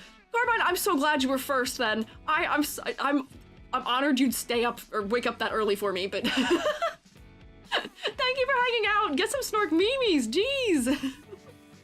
How are you picking which art to analyze? It was first come, first serve. So we're going top to bottom in the Discord submission order. And then we'll go slightly out of order to get Peanut Bun because Peanut Bun was supposed to be in the last one. But I think I ran out of time before getting to them. And then we'll just go back to in submission order. Yeah. So, next, we have Eraser Cap CEO of... Your name is so long. Eraser Cap CEO of Jason Ball. So, for this one, it was a little bit harder for me because there's actually a lot of variety in art styles here. A lot of these individual works, these two works here have a lot in common where I can decide an art style between them, and then these two have a bit more in common with each other. It seems more like you have two art styles you're deciding to use, and that's a thing we can do, and a thing we can have. I have a couple art styles. I have my screen printing art style, I have my relief printing art style, I have my anime art style. I have a whole variety of them. It seems like you may too.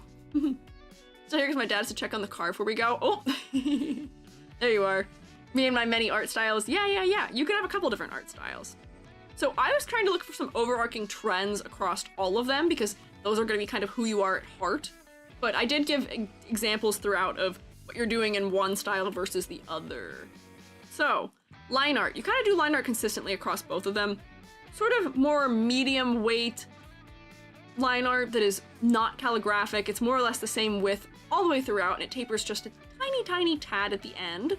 I don't know if these are fan art or not. You will have to ask the person. You will have to ask Eraser Cap. Okay, it appears that it is. We get a lot of Cookie Run Kingdom on the mind these days. The line art is sometimes colored when it's internal. If we look in the hair in here, it's colored, so it's a little more subdued, but not always. In this one, I think it's all black, as is the way it's handled in the rest of them. It's clean, but not like... It's clean, but it's not perfect, I would say. The line art is intentional with its placement, but it still has a little bit of looseness to it. Like if we look, these lines don't line up perfectly. They don't have to. These lines, by not lining up perfectly, gives us a little bit of looseness to the rendering. That's not a bad thing. That is just a thing we can note. For the anatomy between the two different styles we're seeing here, we're getting two different proportional styles. We're getting 4 heads tall and we're getting 5 heads tall.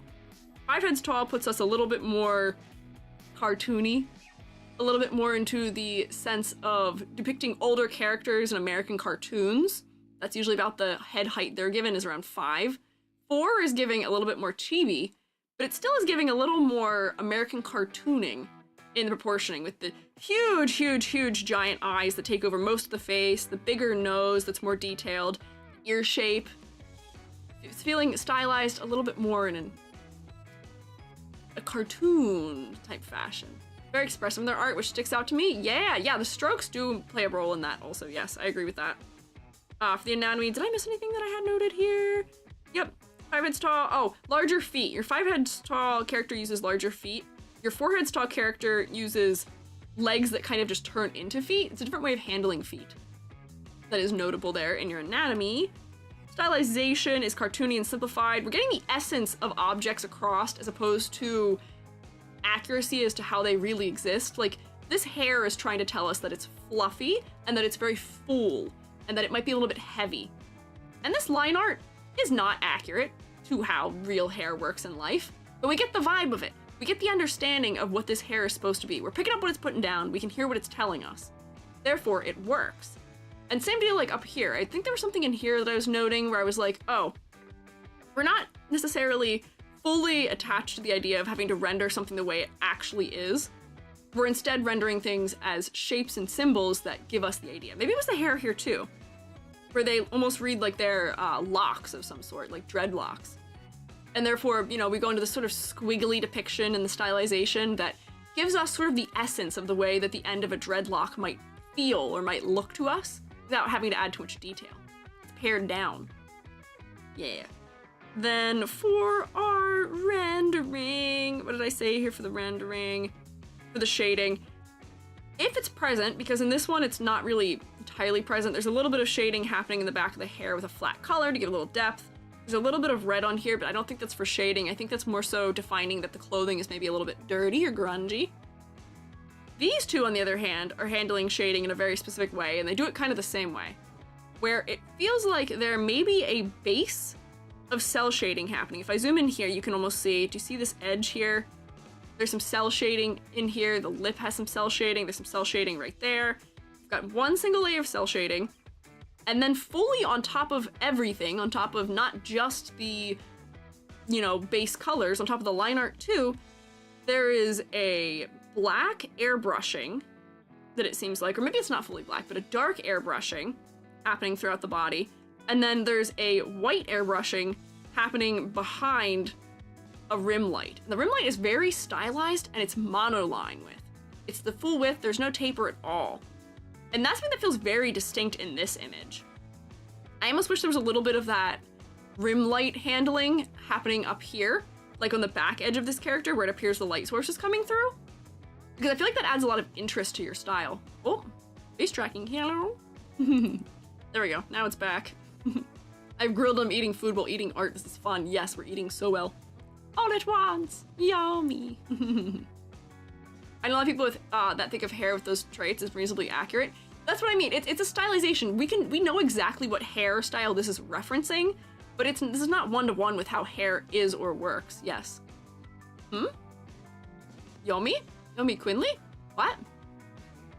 What? Her spots on ye? Question mark? Whatever. Did I say something? I didn't notice. I might have zoned out if I said something that referenced Yomi, maybe. Oh, yummy. Yummy, maybe, is what I said. Oh, okay, I see. Oh, yummy. I might have said it funny. I see. I was not following. I'm picking up now. I see what you mean. Oh, and then colors. So for your color palette, in these depictions where you're not depicting a character in a scene or in an environment, you are kind of getting a little bit more into local color, where, you know, blonde hair is blonde and kind of yellow, green shirt is green, white clothing is white, black clothing is fully black in the spot black color. But at the same time, it's not without an overall palette to it. This one's a little bit more muted, which is probably telling us things about this character. They might be a little bit more subdued, a little more demure, as the kids say. Meanwhile, this character has a lot more bright colors happening. Bright yellows, bright greens happening. That's just total illustrations. Bright blue creature of some sort. Hello, the creature. Thank you for head, Pat. And like brighter, more whimsical colors. He's very mindful, I see. Then these two that are here are once again sort of playing around with that mother color thing we were saying, where there's an overall color temperature and color vibe, as we may say, happening in these two images. They're overall very purple in their color, which is giving moody, mysterious feelings to us as a viewer. So that's kind of how your color is working. Did I miss anything I wanted to say here? Strong moonlight, rendered works, muted, and purple undertone. Yeah. So that was actually a pretty quick, easy one to break down there. When we have to do the ones manually where I haven't had some time to spend with them already, they'll be a little slower. But very yummy. Thank you for sharing with us, Eraser Cat. You've now been diagnosed. Dr. E.G. is in the house. Thank you for the analysis. Of course. You guys can clap if you want. You can give a round of applause while we open Skyine, also Win. Win, what do you want to go? What do you want to go by? I know that your name is both of those things in both the Discord and on YouTube. Do you have a preference for which part of your name I am calling you? Because they're kind of in opposite order between the Discord and here. Oh, suggestion there? What's up? Did my head pat not spawn? What happened? I didn't see it. Dr. E.G. is in the house. Shroom doctor. I don't know if you should trust a doctor who's giving you shrooms. It did? Oh, okay, maybe it was too quick. Might have been real quick. Who are you referring to, Squiiji? The person whose art is now here, they're in the YouTube chat if you look up. Win is fine? Okay. I wanted to check. I know your name is two different things in different places. So this is Win's art. You all look at it for a second. Because I feel like I'm doing more yapping than I usually do. I'm not doing anything, therefore I don't stop talking. Boy, I hope you're ready for me to just keep rambling today. But my voice is getting worn out a little bit, so I gotta drink a little water. Servers in Discord wasn't allowing me to reply to my first submission for the R9 LSS, now it's letting me do Yay! I'm glad Discord's working for you. Let me take a little drink. No hot chalky today. I have water today. I will resume having hot chalky next week. I'm gonna tell you a secret. Sometimes it takes me so long to prepare. Ow! That's a good surprise. We like mugs. Thank you for the mugs. I will drink my beverage out of this. Thank you. It does just look like I'm dumping it on myself. Also, look at that nice shading. Look at that. Look at that depth in my mug. You too, for the low price of I think it's like 15 bucks, can have an EG on your mug if you want. Very watered down hot chocolate. Yeah, it's so watered down that I think I might have one chocolate atom in here, maybe. Just by ambient osmosis from the air. I'm not using any of these words properly. I'm just gonna say science words and you'll know what I mean. Just vibes based. Would buy if I had money. That's okay. I hope you all have the opportunity to have them if you want to have them, but do not feel bad if you cannot. It is a-okay. Do not worry. Bit sad to see there wasn't a 15-ounce yellow. Oh, was there not? Are they out of stock? They're supposed to be. They're supposed to be. They might be out of stock right now though, and that might be why if you were looking for it some. If you give it a couple days, it might come back. They restock pretty quick, so thankfully it shouldn't be too bad. For warm or cold chocolate, not a fan of really hot chocolate. My chocolate needs to be hot. I don't like it when it's middle temperature. So, Win has provided us with mostly not fully humans. We've got creatures that are a little bit more inhuman. So the style that's being used for the fully dragon-esque fellas is kind of different than the style being used for the more humanoid creatures. Just bought everything? Oh! Well, thank you, Selva. Would buy it if I could from where I am. Wait, also it should be available worldwide. Is it not available in your area? I was informed that it should be available worldwide, so I will duke it out with the powers that be if for some reason you can't get it where you are. I will fight them. I will fight Fourth Wall personally myself. I was under the impression that it was available everywhere. Hate being a human, so it reflects. Understandable. Being a human's kind of rough these days. It's kind of tough. I don't blame you. But, dragons. I will say that the number one thing I noticed when I was looking at your style, also hopefully you can still hear me even though Twitch is in an ad break. You really like split complementary, or not split complementary, you really like a complementary color palette. All of your works here, more or less, are giving complementary colors all the way through. Melusine, I got Nouvelette my first exam day, so it's stuck. Oh, there you go. But these are complementary colors. All of them kind of have the same palette. You love your blue with an orange, and then you've got purple with some yellows, and with the oranges as well. Very distinct across all the ones you submitted. For sure. And then all of these almost read to me, as far as the color choices go, like you're presenting us with, you're presenting us with character illustrations, like you're attempting your character designs here, and these are your pages that you're doing some of your research on, mayhaps, because there's really not much in the way of shading. I'm kind of going reverse order right now. We're kind of going in the order of me noticing things, which is that the rendering, at least of this and this one, these two are just fully flat. Any colors that are kind of touching each other are more about surface texture and about pattern than they are about depth or rendering or anything of that sense. There's really no shading, unless we're talking about the dark pits of different parts. But these ones that are giving more of a concept art feel to me do feel like they have a little bit. This has atmospheric qualities to it, where there is, the glow being given off by the flaming aspects of the creature. And then there's also, we can see that there's a darker tone, which is a really dark black cell almost, I'm reading it as, unless that's the edge. But a dark, really full black cell that's applied kind of loosely. We can see it a little more clearly down here. But then you have a little bit of airbrushed shading coming into. Oh, Cryptid, thank you for following. Weird Twitch unfollowed me. It happens sometimes. I have found that I've been unfollowed from people I've been following for a very long time on my secret other Squiiji account that I use to watch people, and I don't want people to know who I am because I don't want I don't want attention called to me. I just want to be a regular viewer just like all of you.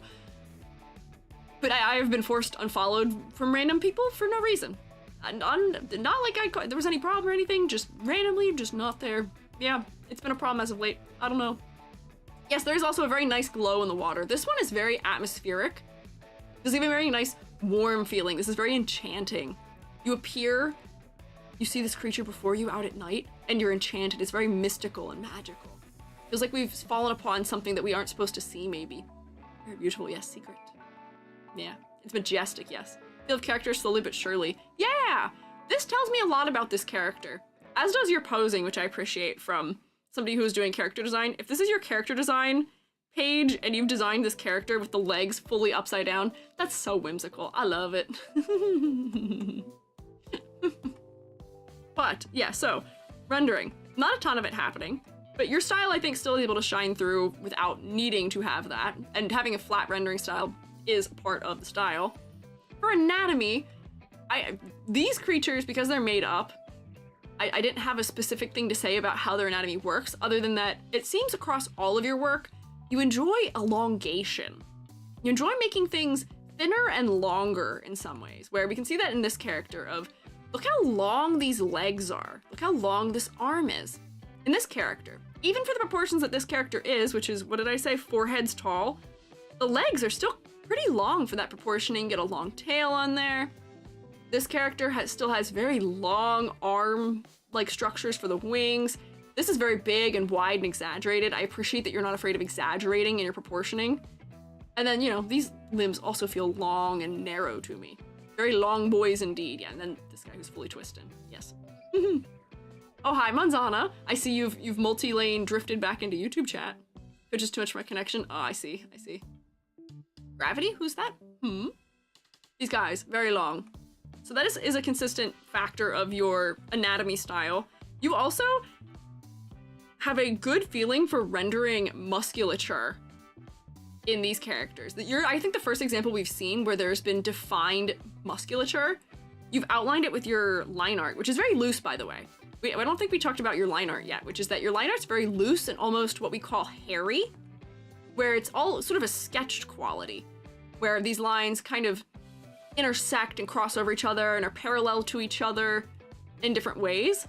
But from a distance, you almost don't even notice that. They're defining just the edges of the shapes in the musculature of these forms, and then there's no lines really out here. You don't outline your patterns, which is another interesting thing. I studied it lately. It's been fun. Help with making sketches much faster. Yeah. The more you learn anatomy, the faster you get at drawing. I'll tell you that one, at least in some ways. I'm really slow at drawing still, but the better I am at anatomy on any given day, the faster I'm able to draw. Yes. So, kind of sketchy line art.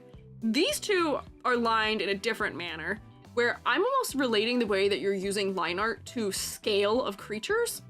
These creatures are really big, which the tiny little thin line art is characterizing. Meanwhile, if you look at this little creature, the little tiny one, the line art is much thicker. We're assuming it's smaller, or maybe closer to us. And then this one is kind of between. And I'm wondering if you're doing that intentionally, but that is what I'm getting out of your line art. And your line art is overall very loose across all of them. I'll be honest, I never noticed, but it makes sense. Yeah. So that's, like we say, art style are sometimes conscious, sometimes unconscious decisions. You subconsciously are telling us how close we have to be to view this creature.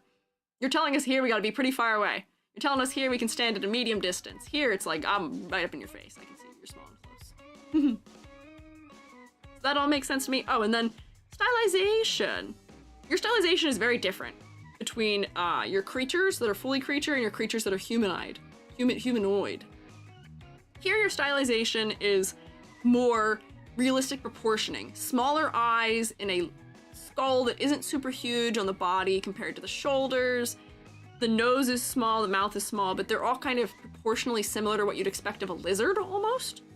So this has a basis in reality in the proportioning of the face and other body parts.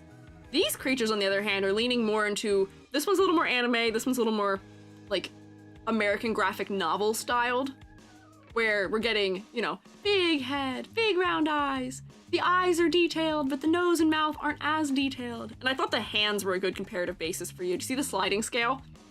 Little round nub hand. Hand that has some defined fingers and some defined fur on it, but we only have 3, and we're kind of going for vibe of hand once more. And then we have more fully rendered reptile defining each toe and each nail and some of the musculature there within. So it seems like you're handling your people a little bit differently than you handle a full, what do you call it, Melusine? But you still have the uniting color palette across them, which I think would be enough for us to say, all right, these are both wins. They're both made. And the elongation in your anatomy also helps us to note that it is you. So there you go. I need to remember to breathe. I don't know why I'm like, I feel like I'm going like, doing these. I'm trying to get all my thoughts out for some reason and not waiting. And maybe it's because I want to make sure I get through a lot of them, so I'm trying to talk quick and get through them, but yeah, I'll take a drink, thanks. Soft Feather Soul, thank you for a drink. Oh, I'm gonna breathe. Please take air. Yes, I will. Need to remember to breathe redeem. I'm usually not like this. I feel like I'm usually not, for some reason, rushing it out. I don't know why I'm doing it right now. I just gotta relax. I gotta chill. It's a Friday. We're relaxing. We're partying. There's no need for me to be doing that. XX11AXX, thank you for following also. Yes. Learned how fast of an artist I can be when I did 4 pieces back to back. Would not recommend 3 studio courses along with art portfolio prep again. I would also not recommend that at all. I would say that's probably not fun and I'm so sorry. Oh, there we go. We'll do Squiiji. I feel like I should just, like, I can just put myself into Squiiji myself. Like, I don't have to wait for you to be like, ah, relax. Stop doing the persona. Just relax. Just be you. You be you, boo-boo. To me, the EG. I can just be myself and I can be calm. And it is okay. We don't have to be high energy all the time. Let me get my water. Pressured because the artists are present in the moment and Carmen had to return to slumber. Maybe that's why I was worried about it, as I was like, oh, they put the time in to show up for me. I want to make sure I get to all of them. It's a lot. But I want to make sure I get to everybody.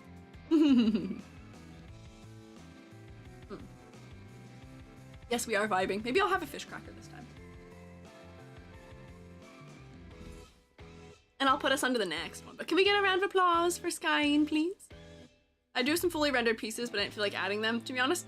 That's fine. You don't have to add them if you didn't want us to. I feel like we're getting a clear enough idea of your style just from these alone. It shines through, even in the sketchier or less, you know, full painting pieces.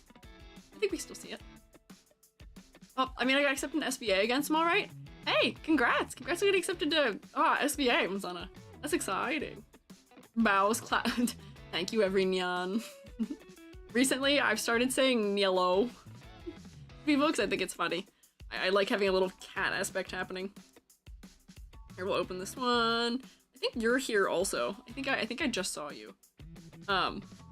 Jay. You are next. I'm gonna eat a fish cracker though. So we can absorb this lovely yummy art also in the meantime. Oh, there you are, Angsty Turt. Hello. I hope you saw, I found all of you who ended up in the thumbnail for this one. I found you all on Twitter. I forcibly searched all of you. I found all of you. I was like, oh, there we go. Got it. So you're all credited properly in the video description. Hello, every neon. Don't think anyone I follow has clapping. Oh no, that's okay. You're so dedicated. I wanted to make sure that everyone's credited properly. That's a thing you should know about the Squiiji. When I do my VTuber design critiques on Mondays, I also am like, all right, give me your thing so I can find where you are. Wait, no shipment to where I am, but even for where I doubt I'd have been able to pay for it. Oh, I'm sorry also. They said they ship worldwide, but I guess there are always like some specifications for it. Dang it. I can look in to see what places they don't ship, because the thing is, if people really want stuff, we can find a way to get it. We can find a way to get you a mug if you want a mug. We can find a way to get you a Squiiji magnet if we want a magnet. We'll figure it out. But yeah, I do like making sure everyone is credited properly in all of my streams, because it's very important when we make art that people know who made the art. Like, that's an important thing. Worldwide is very conditional. I have heard that. I know there's some areas that are, you know, not very accessible to get to if they're very rural or out in the middle of nowhere. But I want to do the best we can. Yeah, proxy services and mail forwarding are a thing, and we can use them if need be, hopefully, to get people stuff if they need it. Anxiety and Turtle is the mishmash of my name. That's what I thought. I thought it was that you were an anxious turtle, so I did pick that up from your name. Also, oh, bye peanut bun! Going too heavy on my line work. Going too heavy? I don't think there's such a thing as too heavy, but maybe for the effect you're aiming for, maybe you do need thinner lines. Maybe you want it to feel lighter or more delicate as a result, right? Let me eat some fish cracker. Oh.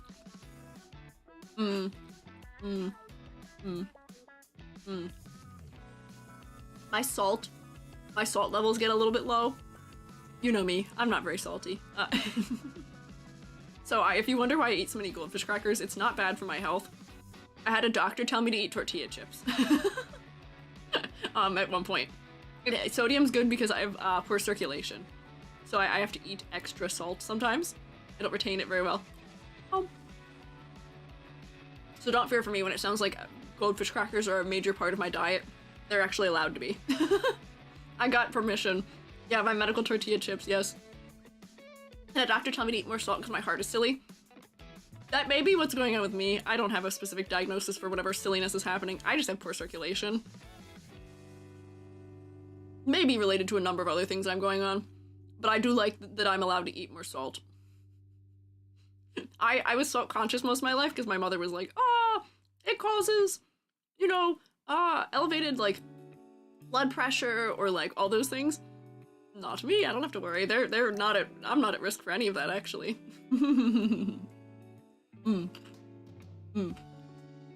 Electrical problem. Oh boy. Good luck, Amber, with your electrical problem. Yeah, goldfish, the snack that has my back. Also, the fact you're calling it a goldfish is crazy to me. It's a fish cracker. Yeah, with the program, roommates, it's a fish cracker.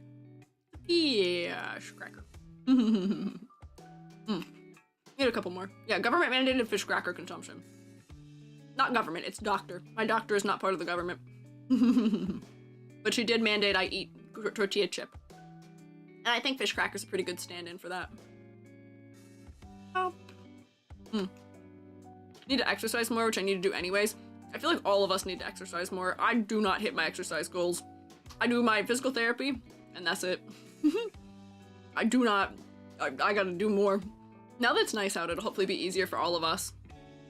It's a lot. Yeah, raised not to use salt in cooking, yes. And the food tastes much better with salt. Salt is so good. You don't have to oversalt things, but salt brings out the flavor of other things, which is very important. Jubby and I make tuna salad, and the tuna salad tastes wacky. If if we don't put enough salt in it. It needs salt. Doctor usually is part of the government. There can be doctors in the government. I don't think mine is. But I don't know. On bed rest? Well, if you're on bed rest, you have a reason. Get your rest. Get your rest if you're on bed rest. But for me, I should do more outside. Maybe I'll do some outside once I finish stream today. Oh. On mobile now? Welcome back, Peanut Bun. Hello. How many do you think you'll get through? As many as I can. We still have 2 hours. And I've gotten through... That was 3. This is the 4th one. Granted, I didn't really start getting to them until almost 2 hours in. Or more than an hour and a half in. So I'm going pretty quick. Hopefully, theoretically. Anxie Turt, I'm going to pretend I didn't read that statement you've made about your hot take. I'm going to pretend I didn't see that. I'm looking away as I rotate my head. I'll pretend I didn't see that. Don't get me wrong. I like the square cheddar crackers. I like them. They're good. But they're not fish crackers. And I cannot say the name of what those crackers are in front of my fish crackers, so they're going to think I'm cheating on them. I can't do that. I can't put them through that. But I will tell you, there is a generic brand of square cheddar cracker that I think is probably the superior one. I don't know if you guys have Aldi's. They actually changed the recipe, but I used to get the reduced fat Aldi's brand. I think they're called Savorites ones, and they were the best cheddar square cracker. They were very good. Don't worry, I still love you, fish cracker. I say, holding my fish cracker and looking lovingly into his singular eye. I can't really look him in both eyes because he's side profile. Love Aldi's? I do too. I miss Aldi's. Sota Tenchiro. Tenchiro. Thank you for following. Also, Captain D. Thank you for following too. Snack infidelity. Oh, yeah, it couldn't be me. Couldn't be me committing snack infidelity. That's where I get my Ritz. Oh, you're very Ritzy, huh? Wait, I have Aldi's. I should get those. I don't know if they're the same. I think they changed the recipe for them a little bit, but I did really like them. And yes, we do have Aldi's in the US. If you live on the east coast of the US, you have it at least. Because I even had it when I was in the frozen tundra of the north. It's good. I like Aldi's. I had an Aldi's family growing up. That's pretty much where we got all of our food from. Cheese square crackers suck. I hot take, but sorry to those who like them. It's okay. That take's not that hot to me. That take is maybe slightly warmer than room temperature to me. If you got Dollar General near you, I recommend chicken biscuits. Purple Speed Racing. Can I tell you a story? Can I tell you a story? Despite eating fish crackers, I do eat fish.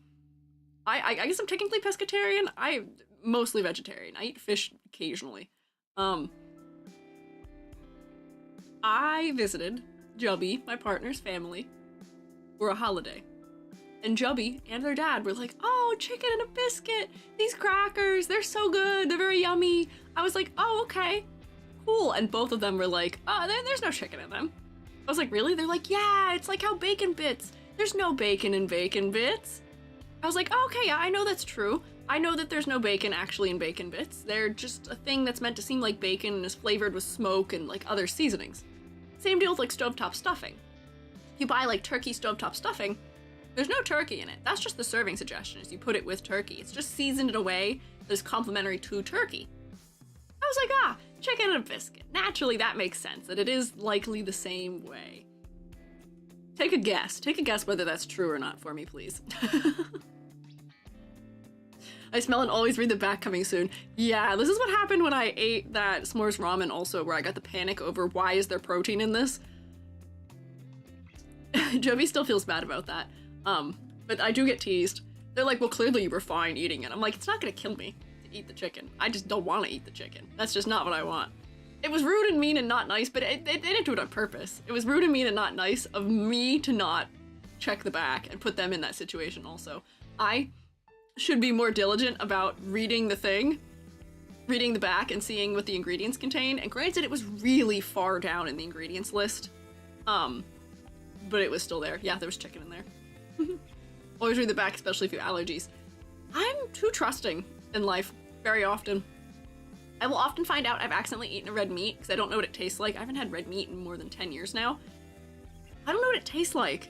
So I've accidentally eaten things that contain like bacon or ham or other stuff, and I find out later that I did eat it. I find out there's repercussions when you eat a meat you haven't eaten in 10 years. Your body does not know what to do with that. But anyways, quick eat the rest of my fish crackers. Is pig red meat? Technically, people like to say it's pink meat or the other white meat. It's red meat to me. Like when my mom gets gluten, yay. Came back to your s'mores ramen? Yeah, I ate s'mores ramen. If you do exclamation point YouTube, you can watch me suffer through it.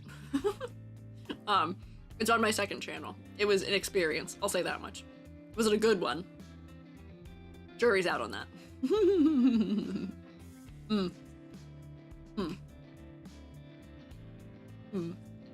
Thank you for snack time redeem. I'm taking my snack.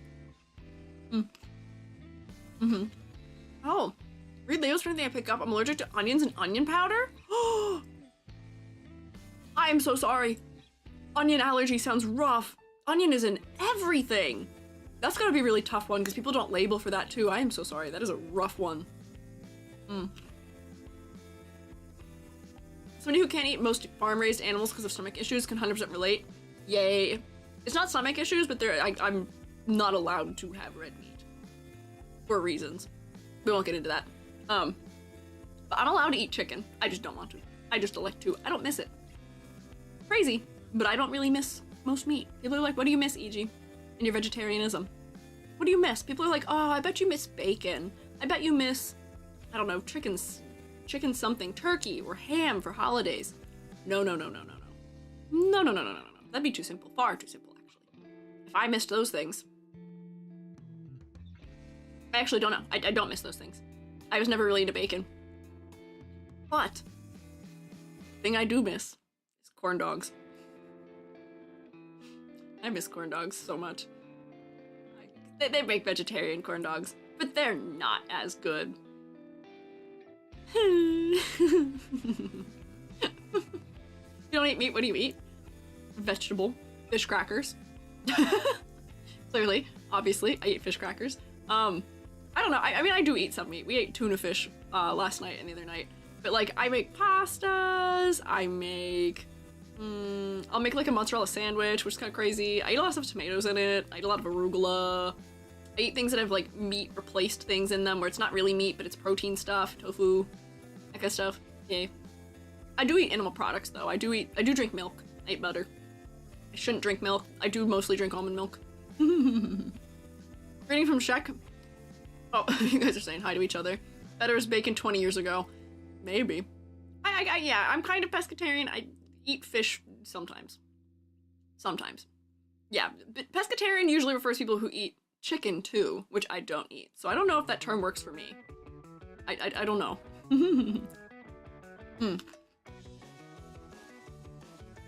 I don't know. Sacrificing, yes. I do eat eggs. Not right now, I don't eat eggs, because eggs I think are still really expensive. But anyways, let's snap back into it. Yeah, chicken is not a fish. I know that the root word is just fish, from fish. But people use it to mean that also.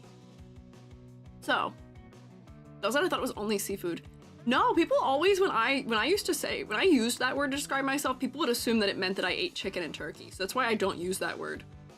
It's safer for me to just say vegetarian most of the time. I don't know. I know, chicken's not a fish. I know tuna's the fish of the sea. Or wait, no. Tuna's the chicken of the sea. Oh, all fish are in the sea.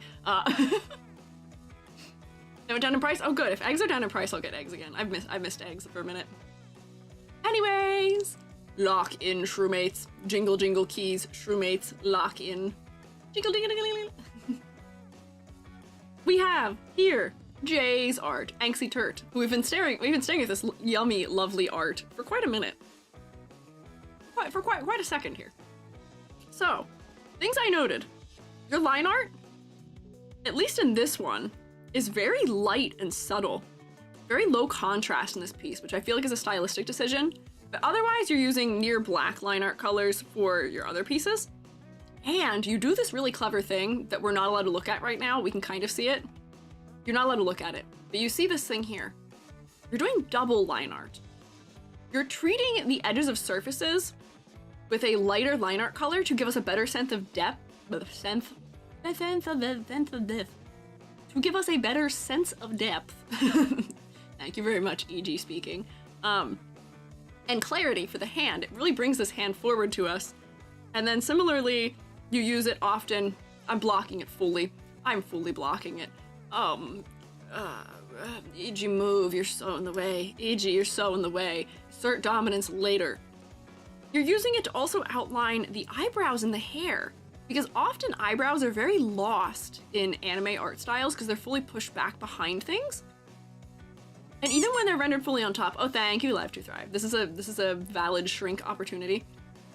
Usually eyebrows are lost, but you kind of want to keep them foregrounded and visible so they can be as expressive as they can be. And by outlining them in white, you're providing clarity to them as well. Wow! So that's a clever way you're using your line art that is specific to you. I haven't seen a ton of that before. And even here, you've got like variation in the color. It's brighter at the fingertips where they're going to be theoretically kind of closer to us. Darker around the back of the hand where it's further. Highlighting things coming into the center where it's lighter. Same around the microphone and bottom edge of this hand. It's acting almost like a rim light would, which is clever. Oh, and your line art is also a little bit textured too. If we zoom in, do you see how it's got a little bit of variety? See, there's like more than one color in it. It's got a little bit of crunchy jitter on the edge, but it does come to some really sharp points sometimes. So there's a little bit of variety, and then you do have like fully colored in line art too. For the mouth and edges of the head. You use your darkest line art to define the big overall general forms, and then lighter colors on the inside so that we can still have some definition on shapes, but they aren't as intense and they don't steal our focus maybe as much. They aren't as distracting. For anatomy, it was a little hard for you because I don't have a full body option here, but I'm guessing about 5 heads tall your figures are. And despite your art feeling, especially this one, like it's got some anime inspirations to it, there's a specific one I'm thinking of for this one, but I can't think of what it is now. It is ending up a little more cartoony in an interesting way. You make your heads a lot more narrow, and taller than I feel like I see in a lot of, at least maybe like the current 2025 anime styles do. Your eyes are also way more simplified. Your facial features are as simplified as the rest of the body is, which is a little bit uncommon also in a lot of anime styles, where they tend to make the eyes very, very detailed. But, what was I trying to say? Hang on, there was a thing. Ads, I will destroy you. You can, that's fine. You can yell at the ads, maybe. I love pie eyes. I see that. I was gonna note also, you've got the little notch you check out of your eyes. The stylization of the eyes is very consistent throughout your work, where you kind of get this big over-the-top shape. This one's more squared off to give a different vibe, but it was usually circles in the other ones, and then your eyes have that little knot cut into them. We see them. I see the consistency in the stylization of that. And then if we come down here, you can see I redrew it, so you can see it in a couple of the examples. Oh, anatomy. I was talking about anatomy. What was I trying to say about anatomy? Where was I going? Oh. The way you place the eyes on the head is, it feels like it's higher in placement than a lot of other anime styles place the eyes. Like, these eyes are maybe at the center line, if not higher than it. These feel like they're a little bit higher. Your eyes are higher than your ears in most of these works, which, tilt your head for a second and just note where your ears are proportionally to your eyes, like level. It makes it look like characters are looking up at us a little bit because the ears are lower on the head. Bottom left is based on Mikyun, and the top right one is based on art by No Unknown, which is why they look different from the other ones. But they're not that different. I'll tell you that. They're not that different. I can still clearly tell that all of these are yours. Maybe you're doing some different things in your rendering for them, where you've got halftones here, and you've got like sparkle effects, you've got some other halftones here, and more exaggerated effects. And there's a different kind of color palette, but your stylization and your proportioning is all very similar throughout all four of them. More pointy and wider shoulders too. Yeah! So the heads are very round, the eyes are very round, your fingers are very round, but your shoulders are very pointy and sharp, and a lot of your clothing ends up kind of sharp too. You know, the beard is sharp, the mustache is sharp. You've got a good contrast between rounded edges and sharper edges. Good night, Ruka! Thank you for hanging out! Bye-bye! Yeah, more exaggerated frame. Yes, I agree. Also, the motion in this piece is nice. You're getting like almost golden ratio here, spiraling into that finger. You've got a good visual line that is pushing us to the focal point. Good motion. For rendering kind of varied across them, but your rendering generally isn't super high contrast. If we zoom in here, you can see what I'm talking about, which is that base color is this. There's also a very subtle shading color right here if you look. Similarly up here, we have this dark blue for the base. We've got a slightly more purple color, but it's not that much darker. It's mostly different in hue as opposed to value. And there's an even darker color still, which is more different in hue. You're definitely hue shifting your colors as you are also picking your shading colors, which is nice. It makes the shadows feel very rich. Whoop, I'm back, full size. So I made my little rendering shape of yours, and some of your shadows blend out, so I did blend them a little bit more. This one ends up being a little bit different because you've got halftones in the background, but more or less, you're still handling everything in a slightly smoothed out cell shading style. So I lost my thought there. Thank you for the prize, Sudley. We do have mugs. Also, hi, Hikamori. Going for golden ratio? Okay, perfect. I see it. Yep, that's it. There it is. And then colors. So these two both kind of end up in the realm of what we were talking about earlier with mother color, where it seems like for this one there is sort of maybe a peach tone that has been selected and applied to everything, maybe a little more yellow undertone color as an overlay that unites all the colors here quite nicely. Same deal here, you've got kind of a purple overtone to everything. Even your brown colors here are feeling a little bit more magenta or pink. Like this color is definitely a pink, but we read it as brown because of the relationship it has to the other colors around it. Is what I'm talking about. Similarly here, this hair color is brown, but it's still kind of like a light red, which is clever, and it works well. It's giving good overall mood to each of these images. This one here is giving a little bit more local color, which I understand is it's referencing almost like a cover for a light novel or a manga. So, you know, we're thinking, okay, school uniform, blue is blue, black hair is black, skin tone, that's a flesh tone. But these ones are more about atmosphere than this one is. So it makes sense. And then this one, you've colored in almost a monochromatic black and white scheme that is a specific art style you're referencing with that too. So we've got a little breakdown here. Yeah. I think that was my one. Hi, Spudley. Oh, did I call you Sudsley? I might have called you Sudley. E.g. reading, -10. We are still doing the original ones. Yes, Nocturne Deer, hello. But that is my analysis for Angsty Turt. Good texture. Your shapes are very pleasing, and your shape language is very pleasing to the eye. Very good clarity, I would say, in all these works, and you are somebody where you are managing to leverage low contrast in a way that ends up working pretty well because your shapes and forms are clearly differentiated from each other by either line art or by just the base value of them. So you don't have to worry about your shading colors providing so much in the way of clarity. Works out. Seems like an across-the-board trend for you there. Usually try to do 2 shading colors and the hair usually has a highlight. Yeah, your hair has this nice little squiggly highlight that goes on top of even the line art too. Oh, I should have drawn that in my little orb I did here, because you do have that in this one and in this one.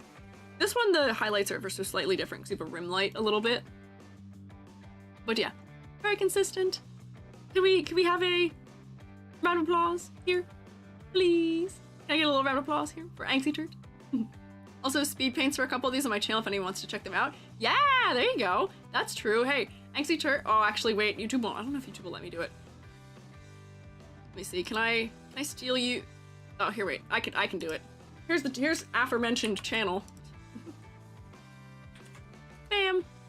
There you go. Aforementioned channel if you want to see the speed paints. There you go. Yippee! Very yummy art. Very, very yummy art. Also, thank you for submitting Thumbnail Fella. Now we have Silver Fae. Here's Silver Fae. Thank you for head pat. Thank you for proving.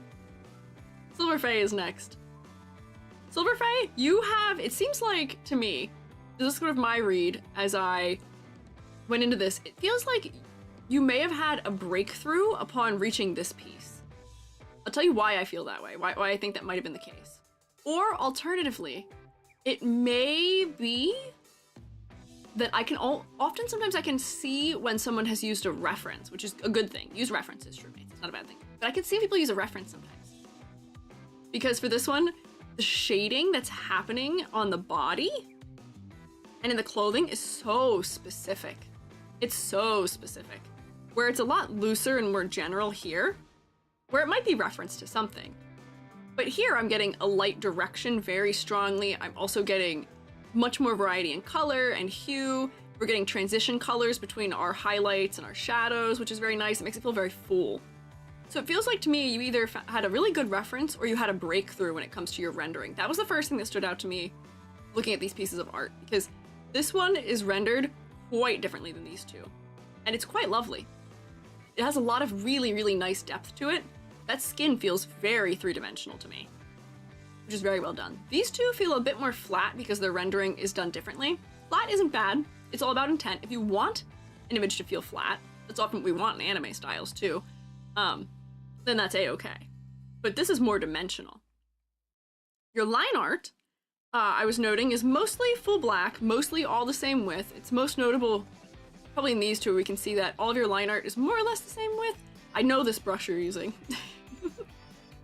Woman slaying, yes, yes, slay. Yeah. Depth in all caps. These are mostly the same width, these lines, all throughout, but there are some that are treated in a lighter color so that they become less distracting. And then in this piece specifically, you are using the highlights to lighten the line art as well, which makes the line arts feel a little bit more incorporated into the image. So that is an effect you're adding in this one that I don't know if is fully as incorporated in these two. I think it's getting to better effect here. Your line art also tends to be kind of sparse and minimal for most of the body, where if we look at, you know, the skin or the shirt, it's mostly just giving us the external form of something. But for hair and certain fabrics, you get really into the details of it, where this hair is so super detailed. There's so much repetition in the line art. And that kind of goes throughout all three of your drawings. You actually think give me 4. But there's so many lines in the hair too. And then there's a ton in the hair of this one too, but the lines are kind of inverted almost, it feels like. It feels like there's light lines in this one instead. I think that was my notes for line. Sometimes I'm not good at segueing between my sentences and thoughts. But there are my sentences and thoughts. Line art. Yippee. Anatomy. Oh, your anatomy, other than the faces, are more realistic than I think anything we've seen today otherwise, especially when it comes to the width of like the legs and the hips and the torso. This is 7 heads tall, which is more or less what a lot of our real people are. You, me, we exist in the world. A lot of us are between 6 and 7 heads tall. The legs are a little bit elongated for that, where we're kind of going from a little bit more of like the fashionista supermodel proportioning of real people. But just like the width of the waist and the hips and the torso and the arms and legs proportionally to that is giving a more realistic feeling to the proportioning than anything more anime would be. However, you do stylize the face a lot more. The face isn't as realistically proportioned as the rest of the body is, where the eyes lean a little bit more anime, they're a little bigger, a little more exaggerated, the nose is a little bigger, and the mouth is maybe more exaggerated, perhaps? That's not a bad thing, getting into a little bit of semi-realism. Especially with this one, the size of the eyes is quite exaggerated to be bigger, the eyebrows are exaggerated into like steeper arcs, the lips are smaller, and the nose is less intense. So your stylization is roughly semi-realistic throughout the body, but then does get a good bit of anime influence into the face. As the 1-2 combo. Let's see, did I miss anything else there? Applied mostly to the face, proportions otherwise smoothed out and simplified a bit. Yeah, so the proportions are a little bit simplified in the body, as opposed to what they would be if we were trying to go for true realism of form, which is why I say semi-realistic. Not fully realistic, but in that direction. For rendering, usually in these two pieces, we're going for like this kind of orb. I don't know if I zoomed in on my orbs for the other ones. Do you like my orbs? Sure, mates, I made orbs just for you. Yummy orbs. Don't put them in your mouth, please. This is how your shading is handled in these two pieces and the other one that was submitted, where you have a flat base color, you have a sort of general, very blended out shade color that isn't very high contrast, and then you end up with a rim light in some of them. So like here we can zoom in and see this fabric is rendered very specifically. I'm assuming this probably had a reference for it to some degree. Same deal with the wrinkles under here. But if you look at the skin, there's some highlight, some shadow, but it's overall very, very low contrast. This one is much more atmospheric. This person is placed in an environment, so you are kind of getting the overall lighting effect of where she is standing. But once again, if we zoom in, it is very big, soft, blended out shapes with a little bit of rim light happening. Yes. Do you like my orbs? It's orbing. Oh, I see you orbing. Hello. Don't morb, just orb. Make sure you get your spelling correct on that one. Look at these lovely orbs. By orbs, I mean my eyeballs. Look me in the eye. Hello. Make eye contact. I say as if that's not a thing I hate doing. Where was I? Colors. So your colors in this image, and then you had submitted one of a girl that was had red hair and was kind of leaping, I think, are very local. Very local in the sense they almost feel like, you know how Disney coloring books sometimes will give you examples of how you can color in certain pages or something, where they use this really consistent line width, and then they have kind of a low contrast shading on it to kind of mimic, you know, we're using one colored pencil or something. That's kind of what the shading is reminiscent to me of, at least. As well as the color choices, specifically for this one, where we're getting, white dress is white, blue trim is blue, blue fabric is blue, white hair is white, skin is flashy. Meanwhile, this one ends up a little bit more atmospheric because we're getting the effects of the environment. We're getting a little bit of blue cast and purple cast from being out at night, which is nice. We're getting not quite mother color happening because the undertone in the figure is very purple, but the undertone of the background is much more blue. So not quite mother color, but there's more universal color happening here in the environment. This one is color just for vibes. This is color to get an emotional read out of us. Make us think, oh, pink, poppy. Like, it's supposed to be very snappy and in your face and bold. It's also kind of leaning into a little bit of, dare I say, like a little bit of like the vaporwave color palette aesthetic, where you get those blue to teal to pinks and purples in a design. I would blink at this, but I kind of did already. Thank you for blinking. Danganronpa blood. A little bit Danganronpa blood, yeah. This goes fairly fast. These ones go fairly fast because I was prepared in advance, so I had my thoughts collected. The other ones might not go as fast. We'll see. But, yes, so this color is more about feeling. We're not coloring in any relation to reality. Skin is not green.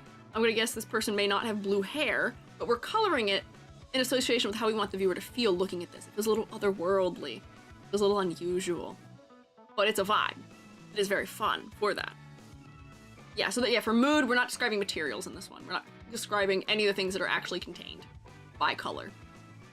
So you've got kind of a variety of handlings. I would say that the direction you're heading in with this one, I think you mentioned it being your most recent one. Keep doing that. Keep referencing that. I picked up what you're putting down. I think you're onto something. I think you're getting there. Yeah. Colors are very cold. They are cold, but the image is still very inviting because of the pose, and because of how round all the shape language is, how big and round those eyes are. It might be a little creepy or uncanny in like a doll-like sense where things feel a little bit perfect in a way that some people might be like, woo, about. But yeah. Yeah, the shadows too, yeah. And that makes us have a breakthrough is the best. Yeah. Sometimes when we're doing fan art, we have a breakthrough because we notice there's something being done in the media we're referencing that we're like, I should do that. Me learning to draw noses when I was a middle schooler, doing the Soul Eater nose style. If you notice, I still have a Soul Eater nose. I didn't talk about it earlier. I think I talked about it the last time we did art style analyses. The way I draw noses is usually the Soul Eater manner, which is you just give a shape to the underside of the nose.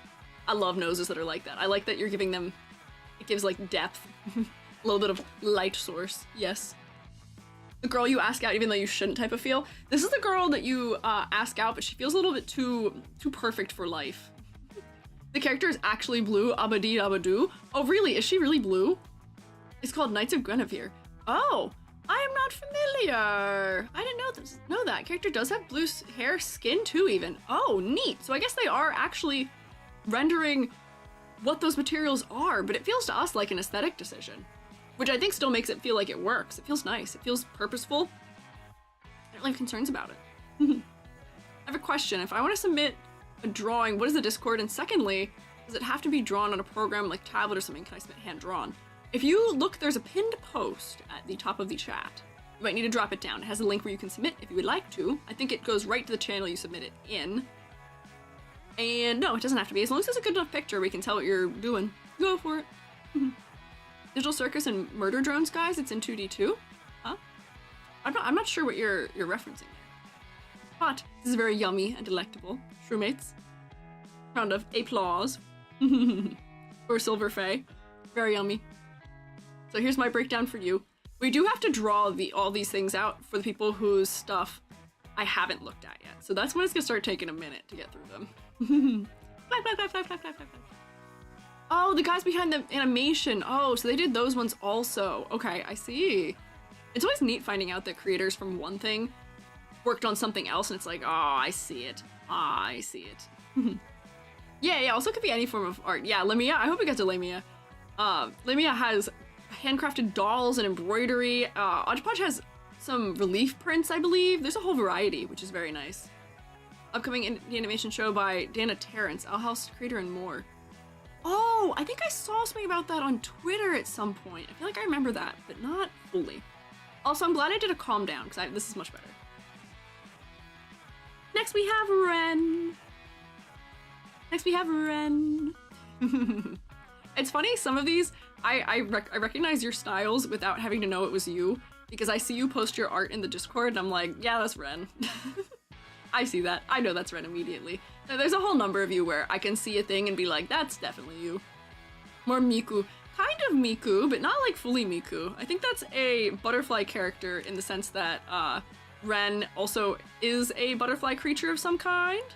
A daywalker relative. It's you! It is you, Ren. There you are. Bug person. Butterfly Miku? Blue Monarch? Ask Ren. Was it? What is it?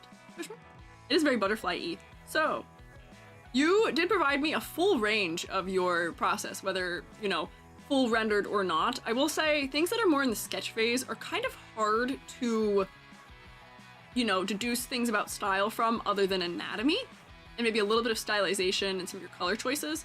Because we don't get line art, the anatomy's not fully locked in, the rendering is not there usually from those kinds of things. And the colors may or may not be fully considered at that point. So I went with these three because I think they give a kind of sliding scale. Oh, you were thinking of Miku. Miku, Miku, ooh, ooh. Thinking Renku, Renku, ooh, ooh. This is kind of like you, but Miku, I feel like, yeah. A little bit.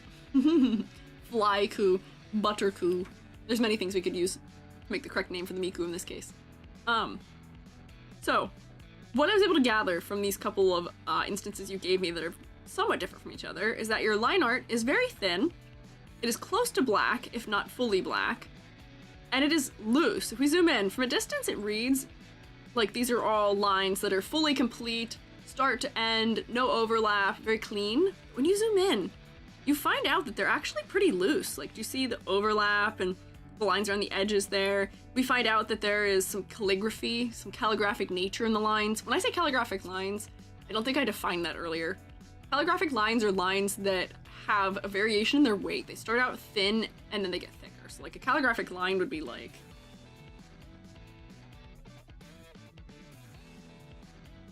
Whoops, this is not a good brush for doing that with, but and also not a good color. If I go like...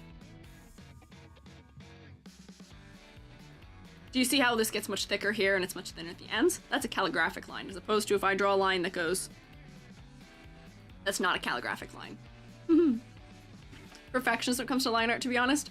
I am too, which is why I end up appreciating so much seeing something like this that Ren has done, where I am able to look at it and, you know, recognize in my head, we have no idea that these lines are not absolutely perfect and crisp and aligned and not overshot in any way whatsoever, because we can't see it from that far away. When you zoom in, you can see, okay, maybe there's a tad bit of overshooting and maybe there's a little bit of things that are erased. I'm almost wondering if you clean up your sketch to form your line art, which is a smart tactic. But it works. You don't have to fully perfect your lines for them to read properly. Yeah. I mean, some of that perfectionism is so messy. You can have it. I don't need it. It's so unhelpful. It does not help me. I am kind of the worst. It's the printmaker in me, where I have to make all of my lines perfect and precise. Even though there's a whole history in printmaking of expressionism where you don't have to. It's just the way I am. But, yeah, so line art. When you are going for your looser, maybe less polished version, when you said like your sketchier version, your lines are very hairy. There's a lot of overlap, a lot of lines that are intersecting each other or parallel to each other or next to each other.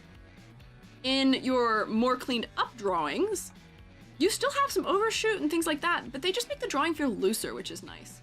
I also enjoy the stylization that you do, where you are not keeping things completely one-to-one with reality. Like, these lines that are on this collar are not attempting to give us depth, necessarily.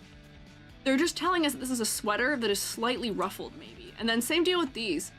These really rounded, like, U-shaped curves for the folds in the clothing. That's not quite how folds in clothing really work, but it doesn't matter because they're giving us a feeling. We're contrasting these very round shapes in the sleeves that are very friendly with what I think is a very uncanny and kind of scary face, because you've got so many different irises and all the stippling happening in them. Scary. But we're kind of contrasting that, where it's uncanny, but then we're contrasting against all these nice, smooth, rounded shapes, which you're mirroring in your line art style, which is good. Your anatomy varied a little bit across them, but you're usually 6 to 7 heads, which is more or less where we exist as real people, but things tend to be a little bit more exaggerated. You make your legs wide, and a lot of your limbs just wind up being cylinders to some degree, where you're not defining a calf or defining a thigh or defining any of the musculature in the arms. You go, here's a tube, it bends, here's a tube, it bends, you put a little triangle on the end of it for a toe, and that works perfectly fine. There's nothing wrong with doing a cylinder limb. There's a whole art style in terms of rubber hose that's all about doing cylinders for the limbs. But it's something that is something I can see consistently throughout your work. Is you got the cylinder noodle limbs, a little bit. I almost want you to like make them real crazy. And just fully not commit to having bones in them if you want to. You could, it might be fun. Also, drinking tea, thank you for following. I solved the perfectionism line art problem of mine by going lineless in any full render work. That's a good tactic. My solution to it is that I tend to do my line art in red. I have this horrible palette that I use, and if I'm doing my line art, I do it in this color, because then it doesn't feel final, so then I don't agonize over it. So if I'm doing stuff like this, I won't feel bad about erasing it or getting rid of it or redoing it or leaving it kind of funky, because it doesn't feel final. And then I just don't look at it that close once I put the real color on it. That's a hack. That's a hack for you. That's one of my favorite EG hacks. I think I learned that from Drawfee actually once upon a time too. I think that was a Karina move. Or maybe it was a Julia move. Might have been one of them. Drawfee's good. Anyways. I feel about my line art too, so perfectionist even if I turn off anti-aliasing. It's hard not to be. Oh, Julia move. Was it a Julia move? I'm glad you guys know. I couldn't remember. Once upon a time, I remember watching an episode where they said that, and I was like, oh, you're so smart. Julia's so smart. There are also some good fellows to learn things from if you're looking for art stuff. They're very silly and make it very enjoyable, but they just like randomly will teach you like art stuff when they're just trying to be goofballs and run bits. It's good. Drawfee taught me everything I know, and now I'm in art school. Yeah, exactly. I've been watching Drawfee since before I started college. They've been around for a minute. It's very nice. I have another problem for a while where I zoom into shapes like a few pixels. Don't do that. If you can see pixels, you need to zoom out. That's like your first note in your brain. You see a pixel, zoom out. No. Solution to perfectionism is that I can try better next time. That's good. That's a very sane and normal and non-anxiety riddled way of handling it, I would say. I feel like if you've got anxiety brain, you won't be able to do it that way. Because I certainly can't. I can't go for the try better next time method. I'm like, it's gotta work this time. Oh, unless you're doing pixel art. Yes, if you see the pixels and you're doing pixel art, that's fine, that's normal, that's to be expected. But anyways, continuing Ren, stylization. I mentioned your collar a little bit before, but then also your facial features. They're very round, they're very friendly. They're very exaggerated in shape. You've turned the mouth wholly into a heart. You've turned the nose wholly into a circle. For your eyes, the eyelid wraps all the way around in terms of like the dark line out for it. Your eyebrow is one solid line. Very simplified in a way that makes them have a lot of clarity, where I can see the eyes from a pretty far distance. This one's quite a little bit uncanny. And I can't make out what's happening quite as much from a distance, but I feel like that's intentional, honestly. I do sketch and set my transparency low so I can draw over it and not confuse my actual liner. See, that's good. Doing comic work helps a lot with the perfectionism. Oh yeah, oh yeah, oh yeah. My work on graphic novels did kind of beat some of that out of me because there's just not time for perfectionism if you're doing a graphic novel yourself. Oh boy. It's very time consuming. Hi, guy. Pixel artists devastated by the fact they have to zoom out if they see pixels. Yeah, it turns out, pixel artists, you have to work on your artwork from an arm's length away, and you aren't allowed to see any of it while you're working on it. That is what I've decreed. For rendering, for Ren. These are not rendered. You only had one example that was rendered. These are just flat colors. I say just, that's not a problem. That's just what it is. They're flat colors. This has a little bit of shine on the wings, but you do a couple layers of loose shading. You're not going for smooth arcs. You end up with these sort of loose, like wobbly shapes that make this feel a little bit looser and more natural. It's not as stiff as a result. And then you end up with a little more rendering happening in the hair, where you get these higher contrast shines, where you get the brightest color against the darkest color, and they gradate down into the rest of the hair. So we are calling attention to the head and the face through rendering more in the hair and on the face, less on the body. And the rendering on the body is also lower in contrast. Oh, sorry, we keep zooming in on the eyes. The eyes are a little uncanny. I don't know if that needs like a warning for them. If you don't like eyes, you might not want to look in the eyeballs. Such a round and friendly look. Yes, it is very nice and round and friendly. Big respect to anyone who can do comics and have to draw that much. It's a lot. It is a lot. I have a lot of respect too because I have not finished my thing that I've been working on for a very long time that isn't that way. It's a commitment in every way. Yes, the hair does wrap around the face kind of nicely here too. There's a lot of depth being given by the hair to where the head is. But, let me see. Was there anything else I missed here? Line art thin, yep. Oh, there is some colored line art too throughout, which is nice. Slightly calligraphic when it's refined. So there's a little variety in the weight. Yeah, anime stylization, making things cute by rounding them. A lot of your shapes and forms are rounded. Lines. Yep, shading 1 to 2 layers of Lucelle. Oh, and your more finished images do have sort of a mother color element happening to them too, where this image has kind of an overall warm tone that feels like you've kind of added this red or this brown a little bit into everything. And then this one, it feels like you've added the same green to everything except for your color of red, which you're using as a focal point. So we make sure that we note that you're holding a giant lollipop and the eyeballs are doing the thing that they are doing. This one, the ones that are a little bit less rendered, your drawings that end up more in sketch end up being a little more local color, where we're like, all right, hair is blue, skin is a flesh color. That is brown. The wings are blue. They also are brown because butterfly wings are brown. Which is not a problem. But I can tell that as you render more, as you get further into a drawing, you are putting more time into the overall color design of the drawing. It's less local. Yippee! There we go. Round of applause for Ren, please. I'm actually gonna eat. I might actually have to run out of this room fast quick and get like an actual snack. My stomach is grumbling, and it is way too early in my stream for my stomach to be grumbling right now. I may have to sprint. My stomach is hungry. Me? Oh, you? Is this you, Shells? I don't. If you guys don't have the same name across platforms, I don't know who you are across things. Eat. Middle of cooking dinner, so I've been in and out. That's fine. I might go grab a cheese string real quick, real fast. I might go buy a string cheese. Not buy. Grab a string cheese. So, I'm gonna go grab string cheese. I'll be back in like literally a minute. True mates? Behave. Behave. Okay? Be good. Be good for the mods. Okay? I'll be right back. Haha, get bounced around on my screen like a Windows logo. I'll be back. You also have to have me sit this close to you, and you're to think about your actions because I'm this close to you. I'm looking.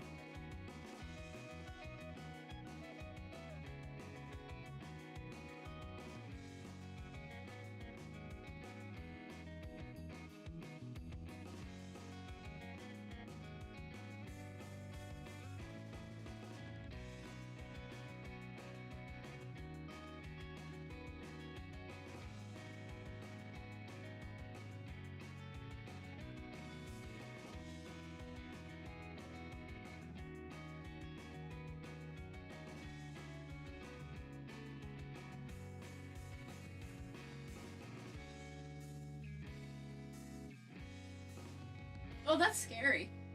Oh, that's scary. I didn't realize my model decided to relocate. What's that about? Hello.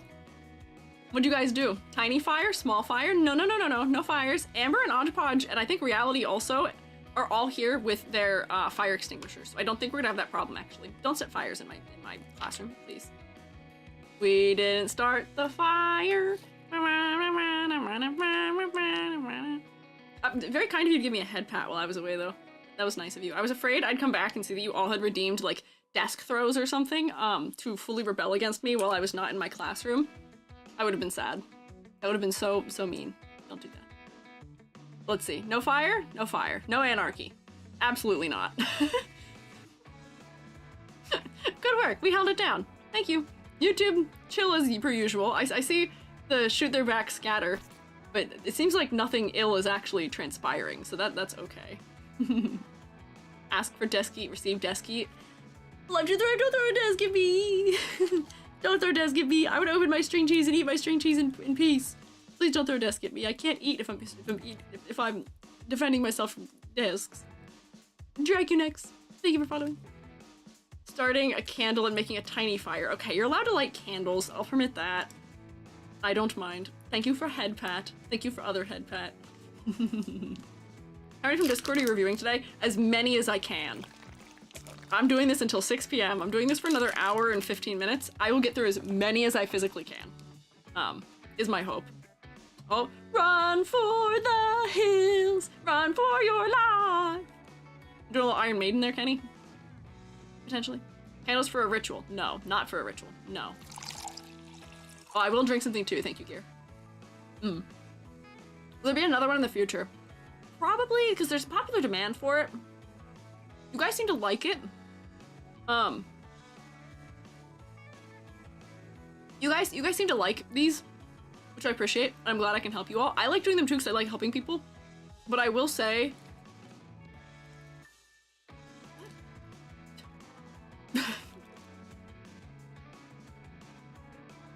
I don't know what that's about.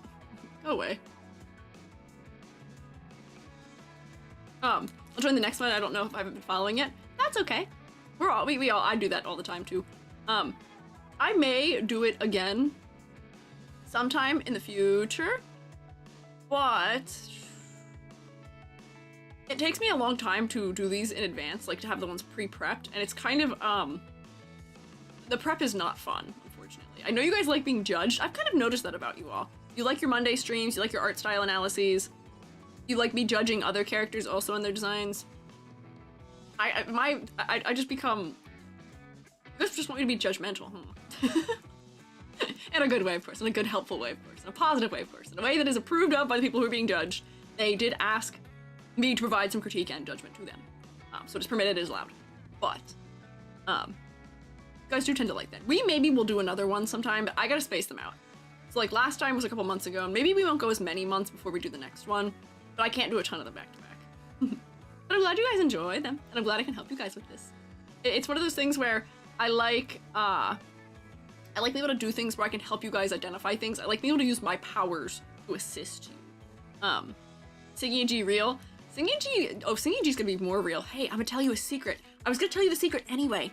Hey, I'm gonna tell you a secret real quick. Come here. Psst. Come here. Secret. Come in close. You can't tell other people about this. I have a secret for you. I have a karaoke stream planned. Squiiji real. Squiiji even more real. There's a karaoke stream planned. I can kind of tell you when it is. When is it? Where's my calendar? It's on an unusual day of the week, I think. Because it's partially a donathon reward. So my donathon reward things, I think, end up on Tuesdays, and I think that's why. I think it's on a Tuesday, if I know correctly. Not next Tuesday, but I think the following Tuesday. Is it the following Tuesday? Yeah, following Tuesday. Not next Tuesday, following Tuesday. We're doing a little karaoke. EG singing debut, Squiiji debut, so get ready for it. I'm preparing my songs for it already and my things for it. You're gonna like it. It's gonna be really silly. You're gonna want to come. I promise. What does that sound? What is beeping at me? Something just booped at me a whole bunch. That was strange. Adds Miku to the playlist. I don't know if I'm gonna sing a Miku song. Here's the problem. Miku and I don't have the same voice register. I can't confirm or deny anything about Miku, but Miku and I do not have the same... I can't sing as high as Miku can, unfortunately. I am not, I'm also not the best singer in the world, but it's for fun. It's not for I'm a professional singer, it's for sillies. Are we gonna get a Squiiji cover of Snake Eater?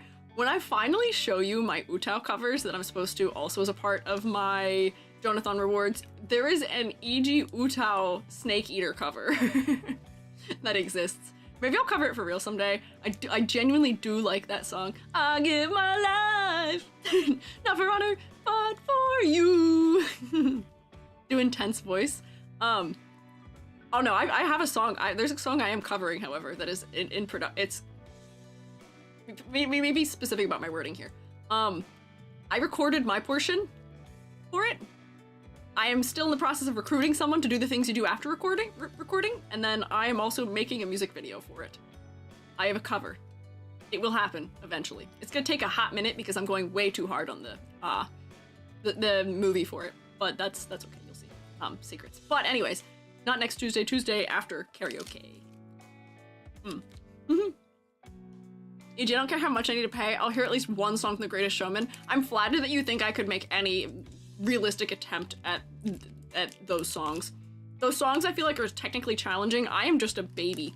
I am not a singer. I barely think I can sing.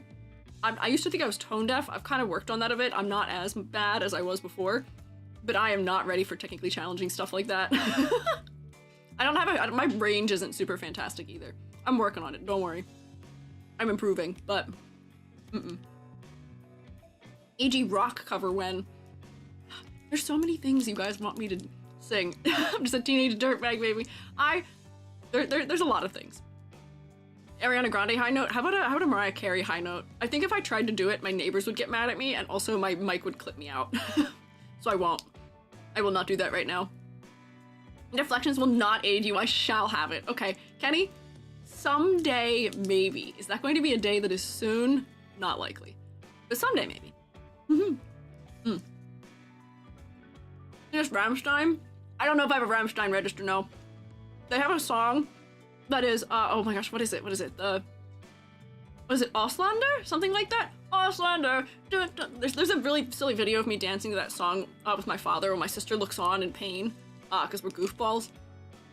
Yeah, I don't know if I have a register for Rammstein. The lowest my voice gets is my speaking tone.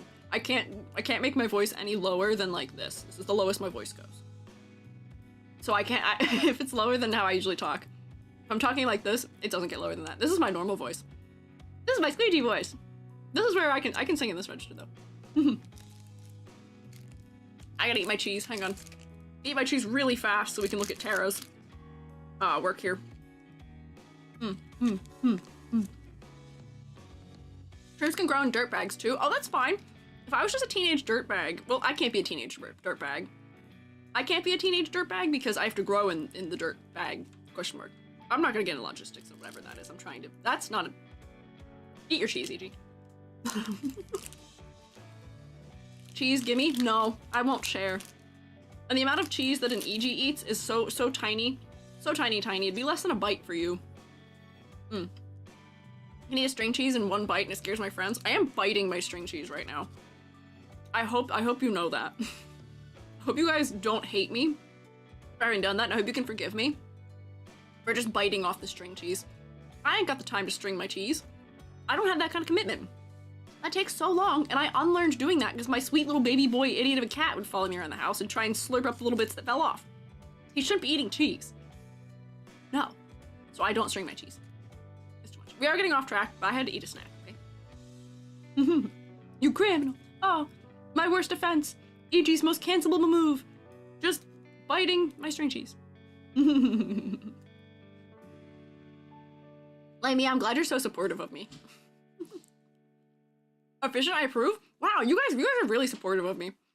You guys are really supportive of me. That's very kind of you. Who bites string cheese at the point you're just eating regular cheese? Actually, I would very gladly eat. Or actually, I would very gladly eat just regular cheese, bite by bite. Joby eats just bites off Parmesan blocks. I would very gladly do that. That's not unheard of to me. I just eat straight mozzarella sometimes. You can't stop me. I like cheese. Because my tummy always liked cheese. No. But I like cheese. I am cooking like a chef. I'm a 5-star Michelin. The Shroomate, for some reason, has escaped the containment and is for some reason also a part of my other hat right now. This is what I call hat maxing, I think, as we determined. Hang on, like 2 bites of cheese. Something about eating a block of cheese that feels great emotionally. Let me tell you, there is no better feeling in the world for me than getting up in the middle of the night, hungry, and eating shredded cheese. There's just something about it. Fistfuls of shredded cheese directly from the bag to the mouth. Fantastic. Does not get much better than that. It's like drinking like cold water in the middle of the night when you wake up. It's good. Cheese is just that way. Shroommate's trying to escape because they had freedom yesterday. Shroomate can have freedom today. You just have to redeem the thing that makes him appear for us. He doesn't show up unless the thing is channeled. Then he comes back. Shroomate, who is named Gary, by the way. Gary Fungo. Almost got kicked out of school for eating 2 blocks of cheese, mainly some lactose intolerant. I don't know how that almost led to you being... Wait, at Reddit, why didn't he turn on? Hang on, that should have worked. It worked yesterday. Hello? Where is he? Not making a liar out of me, but you definitely were able to hear it at least. Gary, you spoke your... Oh, there you are. He's just late. Maybe I need to set a delay on the TTS, because Vignon did not receive that signal nearly as fast, unfortunately. I opened the program to check it, and then he popped in. Hi, Gary. How are you doing today? I'm glad you spoke your own name to me. Very kind of you. Gary Fungo rises yet again. Yes, you do, Gary Fungo. You do rise yet again. This is Gary. Say nice to meet you, Gary. This is our son. Here comes the boy. Hello, boy. He does live. He walks among us. He is you, and he lives in the screen with me, and he can do a little dance with his funny little arms. Okay. Anyways, lock in. Does not look kickable. How dare you say that about my son? You can give head pats to me, and I think it counts for him too. Anyways, lock in, shroommates. Lock back in. Lock back in, shroommates. Thank you for the head pat. That's how we lock in. We do that. Oh! Ah! Ooh, yeah! Oh, got to head out early, but I hope everything goes well. Thank you! Thank you, Hodgepodge! Enjoy the rest of your evening. Thank you for hanging out. Yippee! Oh, Hodgepodge, hopefully we're gonna get to yours too. I'm sorry we're gonna get to it quicker. Yours is one of the ones that was not prepared in advance, but was very early enough that I thought I'd be able to get to it. So hopefully we can in an hour. Shroommates, focus up. We gotta do quick. You cannot grab Gary and run away with him. Clearly, he's still right here. You can't catch him. He lives within your screen, with me. Unless you can reach your hand into the digital landscape and yank him out there yourself, it's not happening. Nope. Anyways, Tara. Anyways, I like belief. Anyways, Tara or Tara, your line art. Once again, I feel like we saw a lot of this today in a way where we didn't last time, where we've got a lot of line art that is overwhelmingly the same width all the way throughout, with very, very little taper happening. There is some taper if we look, in the elbow. Line art is not very calligraphic. It doesn't really change much in width. It gets maybe a little bit bigger in the foreground, ever so slightly, but not a tad. Or not a ton, sorry, just a tad. Pardon. Your line art colors are very close to black for the most part, I think. But they might be slightly tinted to match your backgrounds. And they're a little bit crispier around the edges. It was kind of hard to tell because it might just be anti-aliasing, but it looked like it might have a little bit of texture happening. So that's your line art. For your anatomy, this kind of made me feel like you may be referencing more... Oh, you made your own brush. Okay, I can see it. I can see it then, okay. I can tell it wasn't just a default, line brush, so I see that. Yeah, little line weight variation. For proportioning, your anatomy made me think that you might be taking some references from American comic styles, because your fellas in anatomy are about 8 heads tall, which is leaning a little bit towards tall human male or heroic proportions, as they're called in comic books. So especially like this fella, who, the way it's presented doesn't seem that tall. But when we break it down, this fella is 8 heads tall in total. And I think I broke this fella down too, who is on the motorcycle. Yeah. I didn't notice I picked the tallest ones, but I have shorter. Oh, okay. You might. But that was one of the things that made me feel like this might be taking some inspiration from comic book styles. And then your color also made me feel that way. There's a very consistent trend in comic books where when they are handled in a flat rendered style, flat shading, no shading, aka, they get tonality to fit their environment via just color choice. You've got that mother color thing almost happening, I feel like. There's an overall very nice warm orangey tone throughout all the colors in here. Even this blue in the background feels like it has a bit of an orange overlay applied to it. This feels like it might have something of a purple happening over all the colors that makes them a little bit more muted. But it feels like it's in that sensibility that American cartoonists use, not cartoonists. But what's the word I'm looking for? Comic artists. Yeah, comic artists. They're colorists use in order to just lay flats in that tell us things about the environment and the lighting situation, which is clever. So your colors are working in that way. Each piece has kind of its own color method of how it's working. More purple and green here. Kind of split complementary, or not split complementary. I keep saying split. It's just complementary. Complementary with green to purple. Wait, no, that is split. Never mind, I lied. I lied to you. Green to purple and orange is split complementary because it's around yellow. This one is more complementary, which is blue to orange. And this one also is going red to orange, or like red and brown to blue. Wow, I can't talk anymore. That's not orange. Shroommates, I don't think my head's on straight. Can I get a little spin to put my head back on straight so I can speak things normally again? And stop saying words that are false and not true and not what I aimed for. Thanks. Oh, okay, there we go, that's better. I needed a just little realignment moment there. I feel better. Okay. Good. Anatomy. Yeah, anatomy isn't super exaggerated, but your eyes and your mouth and your noses are a little bit larger. Wow! Okay, that actually makes me dizzy. That doesn't really put my head back on in the right direction, but thank you for the effort, Amber. So, that stylization, much more realistic. Look at this hand. We can see it up there, but it's a little bit easier to tell looking here. Look at that hand. We've got nails. You've got the creases in the backs of the fingers, on the knuckles. Every single bone, I guess, articulation point in the fingers is noted and articulated. It's a little more realistic. Let me see a lot of them. It feels like you've gotten better at drawing hands across time too, where this hand is very correct in its shape, but this one is so much more detailed and I feel like fits the semi-realistic style much more distinctly. But you're firmly in semi-realism, where you're saying, okay, I see your proportions that exist out there in reality. I see your proportions. I inject my own reality, which is that things are a little bit smoother. Some aspects are maybe a little bit bigger. And then, you know, the hands get a little more detail and the face maybe gets a little more detail, but everything else as far as lines go and defining shapes, not so much, which is fine. Rendering, which is to say there's essentially none. There isn't really much in the way of rendering. Everything's mostly flat colors, but you do have a little bit of gradients that happen to define a little bit of a color transition. We've got red on the knees and also in the face to give a little bit of warmth. Here we have a tiny bit of shading, which is that there's just specular highlights given to the glass and to the metal.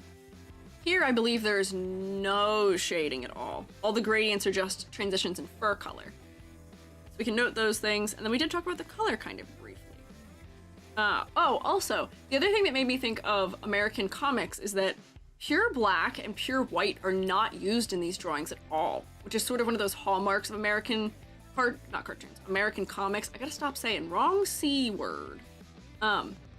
Because when you add pure white and pure black, they don't have baggage. They're not going on vacation. They didn't pack their bags. They don't have any baggage. They don't lean in any one direction about a color undertone. So they're not telling us things about what feeling or mood we're supposed to be getting from the image. Therefore, by leveraging colors that are almost fully black or almost fully white, we can instead inject some feeling and some, you know, emotion into it. Yeah, so this is not fully black. This is a color that is within the red realm, but it's just really dark. And then similarly, you know, if we go in, I think your eye white is probably the closest thing to fully white. This is a yellow. Contextually, it feels like white, and contextually, this feels like black, but they aren't, and you get more mileage out of them as a result. So yeah, yep, there's an edifiable thing. Like the way your hair is painted too. The hair has, this almost feels like Clip Studio Paint, you know, the outline feature that it has on the side, which is a smart way of doing hair if you're just gonna flat color it, if you don't want a lot of detail within it. You simplified it using that tactic. Did I miss anything here? I think that was most of the stuff I had to diagnose for you. It is? Oh, I'm a knower. I can look at Clip Studio Paint stuff and be like, oh, you used that one brush. I see what you used, or you used this feature. I know the ins and outs entirely of Clip Studio Paint. I know all of it. I see all. I know all. I'm omniscient. That's the one I wanted. I almost said omnipositional. I'm not in multiple positions, although I might be. There's no way for you to know that, whether I am or not. But can we get a little round of applause for Tara, please? For shells. I do not have a third eye. If you give me googly eyes, then I get more than 3 eyes. Normally I just have the regular 2. Googly G does present me with multiple eyes though, which is its own Eldritch horror in and of itself. Clip Studio Paint users recognize each other? Yeah. One of the examples I had in my PowerPoint I can tell uses Clip Studio Paint. Oh, there we go. Here, wait, I can show you. Do you see my extra eyeballs? There's actually one that's hiding in my hat right now too, I think. Do you see my extra eyeballs? Come closer. Do you see my extra eyes? I have a lot of eyes. I have an indiscernible number of eyes. Arguably 4 with the glasses. Okay, did Amber just call me 4 eyes? Hey! I'm looking at you. Look at me with them big old eyes. I do have 5 of them at least right now. I was supposed to put them in the back of my head too, but we never see it, so I didn't put the effort into that one. But yes, I am all-knowing. I'm in all places. I hear all, I see all. I am all. That does make me a little like... And I love that the one really big eye cannot be contained. It's like, all right, exceed the edges. Yep, that's a good one too, yeah. Let me come back down here. Yippee! Go work. On to the next one. Baylina, you were the last one I had somewhat prepared before we started. I didn't finish yours. So you guys get to watch me do the finishing part of it. I will not be doing all the typing for anyone also after this point, just because the typing is so that I don't forget what I have to say about your thing before I go live. Okay, reality said we actually can't look at your work. Hey, Lena. Not permitted or allowed. Guess you could say you're everything everywhere all at once. I could, but I haven't seen that movie, so I don't know what that reference. I don't fully understand the reference. I should see that movie in some way. I'm just gonna hang out here with my main man, GF, my main man Gary, for a minute here in my trucker hat with my mug. Whoa! That is actually fantastic with Uiya. Uiya is strong with the T-pose. If you were not intimidated before, if you did not see me as your strong, intimidating teacher figure in your life, now you will. Am I the one who's getting mad-eyed Moody from the big googly eyes? No! I'm not mad-eyed Moody. I know he had one funny eyeball, but that's, no, not me. I get it, I'm also a teacher who has a weird eye and is maybe a little strange and chaotic, but I am not like that man at all. I mean, wow! Tell you. TEG? Yeah. EGT posing is TEG. I did turn into a blender a little bit. My arms are blades and they will slice. And that is also, Faylina did give me the exact emoji as to what I'm doing. Or emote. Shroomy Beyblade. Let me tell you, I like Beyblades. Wow! I like Beyblades, they're cool. I also like Bakugan. I like little plastic things that have a gimmick. Okay, so, anyways, here we are, Faylina! Line art! First up, your line art. Some of your work, I think most of your work you'd submitted actually, was only line work. It was exclusively line work. And the way that you handle your line work in this piece is more or less similar to how you do it in your colored pieces. You have line art that is colored with what we would normally associate with being almost a base color. You know, that we're adding a little bit of color into a lined piece that is only lines, but then again, when we come to a piece that is fully colored and rendered, if we zoom in, you can see this is outlined in red, likely the same way it would have been if it weren't fully shaded in. The legs have a light purple line art on them. The hair has a variety of line art colors. There's this lighter tan, and then there's this darker purple. There's a whole slew of them, of colors used for the line art. And the interesting thing to me here is that usually our sort of innate reaction to handling line art and work is that, oh, line art is providing contrast and is defining the edges of forms, which usually, you know, the reason we use black line art is because when shapes go further back into space, we think they get darker. That's why we use black to define them, but that's also just the default color of like a pencil to some degree. You're taking that and you're flipping it on its head. You're saying, okay, actually, my line art is going to be red, and it's going to be bright colors. It's all going to be lighter. I would say that your clarity isn't necessarily suffering for it. So your line art, mostly colored, pretty much all one width. There's not really any calligraphy or calligraphic nature to it. It doesn't get really thicker or thinner anywhere inherently. Here it's all still very consistent. It does get a little bit thinner, maybe in some of the black elements. And this cello question mark? Don't quote me on that. I don't know my instruments. Maybe it's an upright bass. Does get a little thicker as it is closer to us. So I can see there maybe is a consideration for depth in instruments. You seem to have an interest in instruments too as well. Fellow Beyblade Bakugan enjoyer. They're good. I like them. That's that on that. Upright bass? Oh, there we go. Okay, got it. I am not the knower of instruments, unfortunately. But I think I figured it out a little bit, yes. E.g., are you gonna turn the entitled students into ferrets? I could. I'll think about it. I'll think about turning students into ferrets if they're misbehaving. Maybe I won't. Maybe I will. You don't know. Stay on edge. Stay vigilant, roommates. For anatomy, the anatomy is a little bit loose and rounded, I would say, where, you know, we're kind of using general rounded shapes to define the mass of the arm, and then some of the proportioning, like this arm ends up being wider in the lower arm as opposed to the upper arm. Feels like the anatomy is handled in a little bit of a loose manner. And then 6 heads tall, kind of classic in the anime proportioning department. But not be a reference to that series. I don't know what series we're referencing about people turning into ferrets. I don't know what it is. Ferrets are cute and nice. I don't know what we're referencing with it. You might fulfill me and Amber and or Kenny about what we're talking about there. Please, I need to be sheep. Selma, I'm not turning you into a sheep. I'm not doing that. Turning people into creatures might have too many implications about magic that I need to not have with me. My only skills are possession. Pokemon? Oh, is it Pokemon? I don't know. They were talking about Moody earlier. Oh, Mad-Eye Moody did do that, didn't he? Oh, I see. I don't remember that. I'm gonna tell you a secret. I don't really care about the Harry Potter franchise. I don't like that lady they have in charge of it. That lady who does it, I don't like her. I was never really that into it to begin with. My family was very into it historically. No, that was Polyjuice? Oh, I don't know what we're talking about. I was never really into that series, period, to begin with. My family was into it. I was like, meh. These days, I don't like it at all, period, pretty much.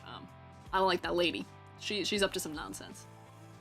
Anyways, anatomy. Oh, with the anatomy too, the hands end up being decently smaller than we might expect them to be for somebody who is 6 heads tall. We're kind of getting almost like a more cartoony, smaller, shorter finger style out of the way that your hands are developed here in the line art. And then stylization. Stylization, things end up being quite sharp, especially in this one. This one feels a little bit less sharp. This one feels very sharp, where we're depicting our curves coming to sharp points. There's sharp points happening inside the hair. The eyes end up being very sharp, and the nose and the mouth, the corners. Despite having a lot of other forms that are very rounded. So there's a little bit of juxtaposition between those two things, yes. All I know is EG is ferreting out the details of shroomate art styles. I am, that's true. We can confirm that. That is correct. And then rendering. This is just my default render orb, so we can do a little rendering together based on how this is, which is that it seems almost like you have this like textured brush. This might be a good one to reference for it, because I already have a purple color here. Let me open this up. It seems like you sort of have like a textured brush. I might not be able to mimic it completely fully.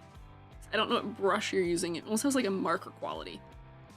Where we have a lot of hatching heading towards our like lighter colors. This is gonna feel a lot stronger than that one is because I'm not gonna be able to develop it probably as much as quickly. Let's see, can I pull like a in-between color in there maybe? Nope, that's actually lighter. Whoopsie, hang on. It's very hashed and very thin. I rendered the left one as experimental. I'm usually cell shading. Kind of see it still. I can see it. You are kind of going for cell shading and then breaking it up with some texture, which can be very nice. Can be very nice. I would say that sometimes we need to be careful about texture being overwhelming. I don't think your texture's overwhelming yet, but don't be afraid to make your textures larger.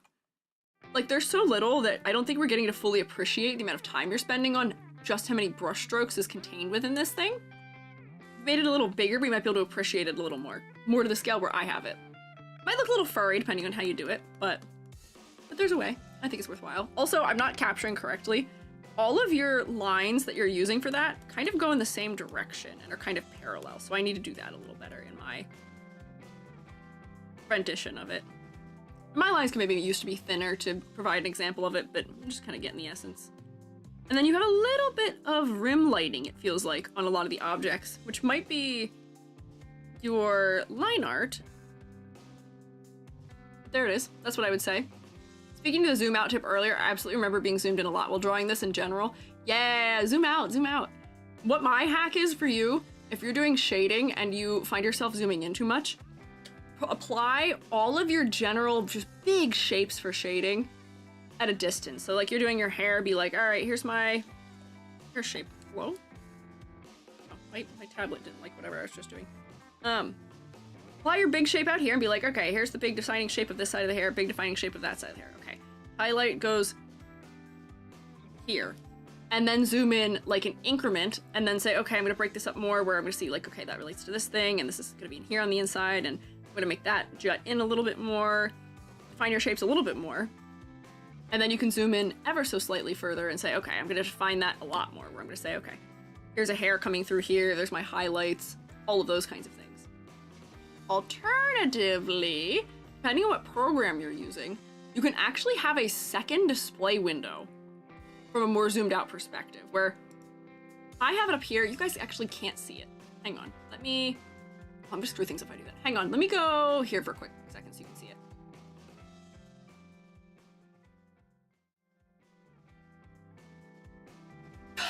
Okay, you still can't see it. Go away, pinned note. Do you see this little window up here? Clip Studio Paint has a thumbnail viewer. It's the navigator. And you can make it bigger. It doesn't have to be that small depending on where you have it. Like, it could be as big as that, theoretically.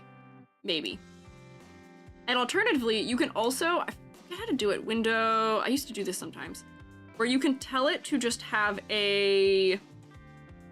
another window of this, where therefore you can have another window of it that's just next to it or something that's more zoomed out. Something I can't figure out how to do on Procreate. Yeah, unfortunately I'm not a knower for Procreate. I don't know how Procreate works very well. But I feel like there is a thumbnail viewer. I feel like Billy uses Procreate. Billy, if you're here, do you know how to access the thumbnails in Procreate? Because I swear you had them in some way. I don't remember though, fully. Zooming to shade was a struggle to stop doing, so I find myself doing it sometimes, mostly for the tiny places though. Sometimes we have to treat our work like we're doing traditional work, where we have to just essentially tape our arm to the armrest and say, stop hitting that undo button, stop zooming in, no more scroll wheel, none of those things. Oh, I know, go to the reference select canvas. Oh, there you go. Thank you, Ms. Direwolf, very helpful. Also, Yumi's, welcome me in. Thank you for stopping by. But there you go. So there's the hack. So now, make sure you're viewing things from far enough back that we can, for the amount of work you're putting in, we'll get to appreciate it fully. For colors, the line art ones are kind of hard to determine color from just because you're using color exclusively for the line art, but it feels like it is giving us local color. You know, we associate sort of an orangey tone with a violin or any of those sort of wooden stringed instruments. And then, you know, pink, this is like the Iron Mouse pink, and this is the Iron Mouse purple, more or less, maybe a little bit muted. White for horns, like these colors are all very direct interpretations of the color. And I would say the same thing here, where this is saying, okay, golden locks for somebody who is blonde. Purple is purple. Pink is gonna be pink. And there's nothing wrong with that, but sometimes it might end up feeling like things lack a little bit of harmony if we treat things only with local color. Not saying that's the case here inherently, but that's just why I keep pointing out when local color is used. The colors are not giving me as much of a tone. They're not giving me an environment. They're not telling me that you're placed somewhere. They're just saying, purple. Gives a little bit of mystery and a little bit of fancy. But it could give me a little more. Yumis, thank you for following also. Usually use that window for an actual ref image though, but I do see Clip Studio Paint users using that second window. I'll try next time on my PC. Yeah, go for it. There's definitely ways to do it in most programs, I believe. Oh wait, let me jump back to the correct window. Ooh, I'm getting drowned and crushed by ink. Don't worry, I'm okay. Slow-mos, thank you for following. What did we not talk about? I think I actually hit everything here. I think that was everything that I had. I didn't have as much noted down. Also, for some reason I have stylization misspelled. Oh, wait. Do I have stylization misspelled in all of these? Minor spelling mistake. No! We never would have noticed it if I hadn't just pointed it out, but I found it. What is stylization? Stylizate? Oh boy, you saw nothing. Shroommates, you saw nothing. When I was going back through before, the ones that we looked at last time, because they're all still in the same file. Like, here's Hoshi from before. Until I switched my colors and the way I was doing some things. I left notes in places too here. I think, oh wait, that was before I even had the template. Hang on, where's my template? Is it here? Oh wait, I had the word colors pluralized in all of them for some reason when I was doing them, and that was not correct. We are all literally-ates? May have spelled that incorrectly. We're all literate? Question mark. Of all the words for me to misspell, Stylization. Oh, not the Stylization, not the saint of Lization. Of all the words for me to misspell, I can spell silhouette, and I feel like that's a tricky one. I can spell Stylization. Nar! Artists this nicely with big round shapes, smooth big curves of the hair, and dress give the character more oomph that helps him stand out. Mad Buns is doing some visual analysis practice. Rendering soft and was porcelain doll-like, more experimenting with color would be nice. I'd also like to see them experiment more with different face shapes since the way they draw curves is nice. Oh, interesting. I see. Oh wait, hang on, Shroommates, challenge. Try and spell silhouette without letting your device autocorrect it. Do that for me while I pull the next person. Because now we are just into the Discord of ones that I hadn't used yet. Those were all the ones I had prepared in advance, so now we gotta copy and paste and arrange things manually. Oh no. Oh. I'm seeing oh well, actually. I'm seeing some variety in number of L's and placement of L's and placement of H and number of T's and placement of T. I can spell it. I can spell the word. Because I have to spell the word often. I use that word so often I had to learn how to spell it. I'm seeing a lot of people getting it right though. I see a lot of people getting it right. There is an H in there. It's sneaky. Still about a French word? I think it might be a French word, and that's why there's an H in it. All right, let's go back in time. Let's see, where was I? Oh, let's do peanut bun before I forget. Peanut bun has to be looked at, and I feel like this piece specifically,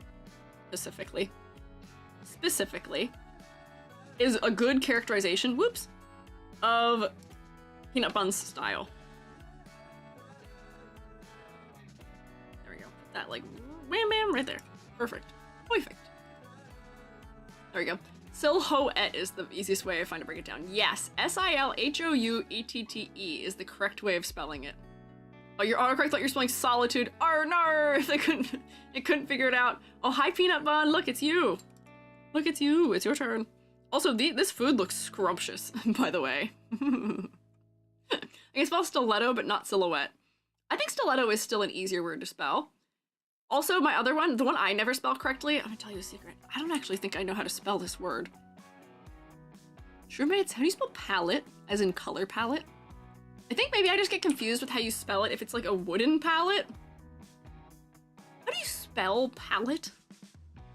P-A-L-E-T-T-E, P-A, okay. Maybe it's just me that's goofing it up. Okay, maybe I just don't know how to spell the word palette. I've been spelling it right, it appears, but some use palette. Yeah, P-A-L-L-E-T-I-C. I see P-A-L-L-E-T-T-E. It's another one of those ones where it's like, how many T's or L's are in things? Unclear. We don't know. It messes me up. Apparently you guys can all spell it just fine though, so good for you. So, peanut bun. Don't get me started on the word suspicious. I love that I can phonetically tell what you're trying to say, which honestly means it works for me in some way. Sus. I know what you're going for. You've spelled it, I think, the way Greeks would spell it if they were trying to. But not quite right. Yeah, one is for shipping and the other is for art, yes. Just write sus. Yeah, in the modern era, we don't have to write the word suspicious out. We can say sus and we know what it means.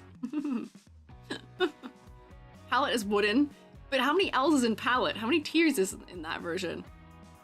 Suspicious. Very suspicious. Awkward's my favorite because I picture a weird looking bird and going, awkward!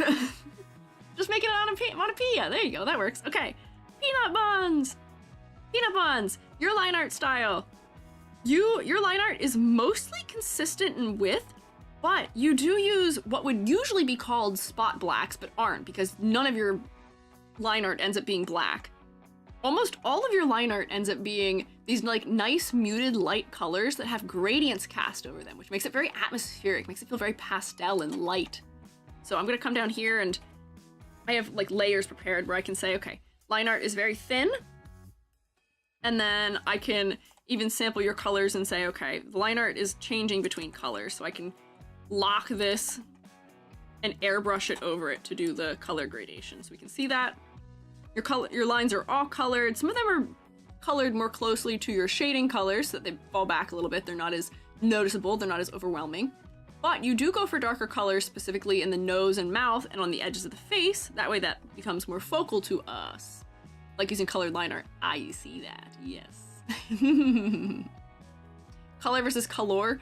C-O-L-O-U-R is British of you, I believe, to spell it that way. I believe that's British. I believe that's not, or like favorite, F-A-V-O-U-R-I-T-E.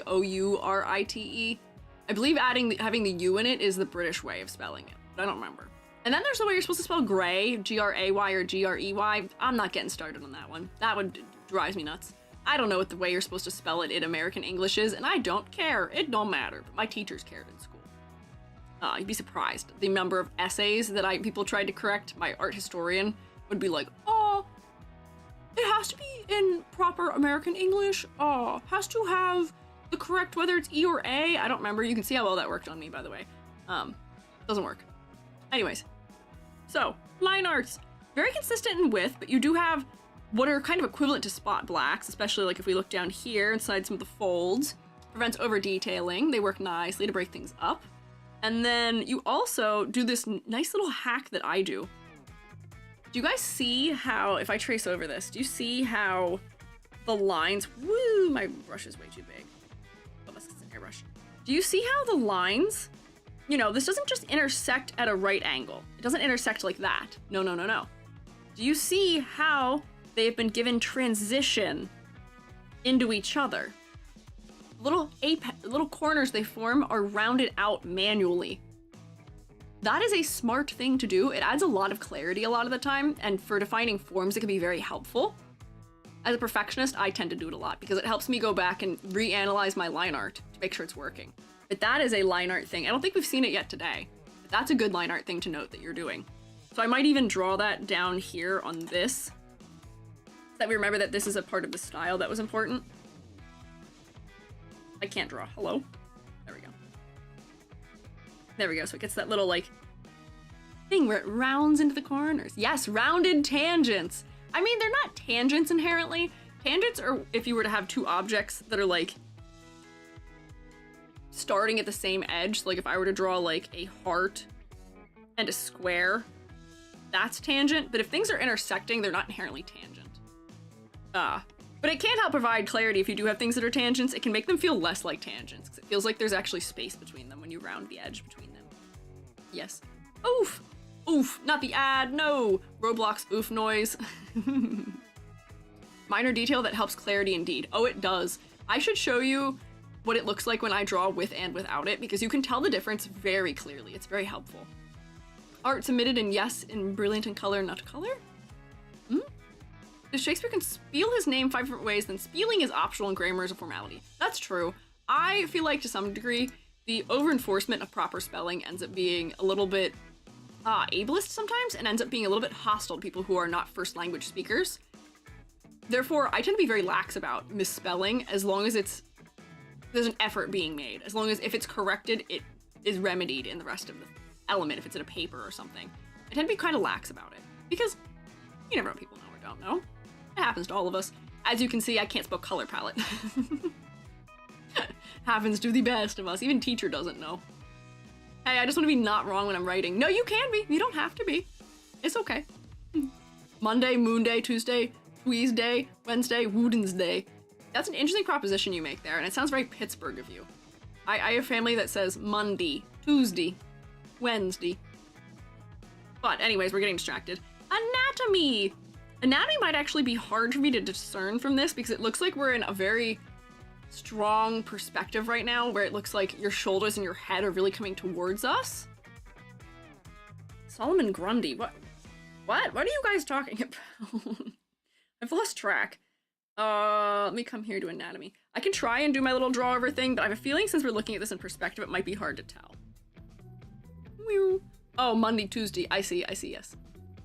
Delete a word and redo it. I also do that. On an EG stream, the bastion of concentration and focus, never. Yeah, no, we're so good at focusing on things. We're expert multitaskers, all of us, myself included. And, something like that. I'm back, welcome back. Dyslexic and English is not my first language, so I always have to quadruple check everything. I am so proud of you, let me tell you that first up. English is an awful language. It's way too complicated for its own good in an unhelpful manner. A lot of the spelling is not phonetic. Some of it is. They're like, oh, spelling's phonetic.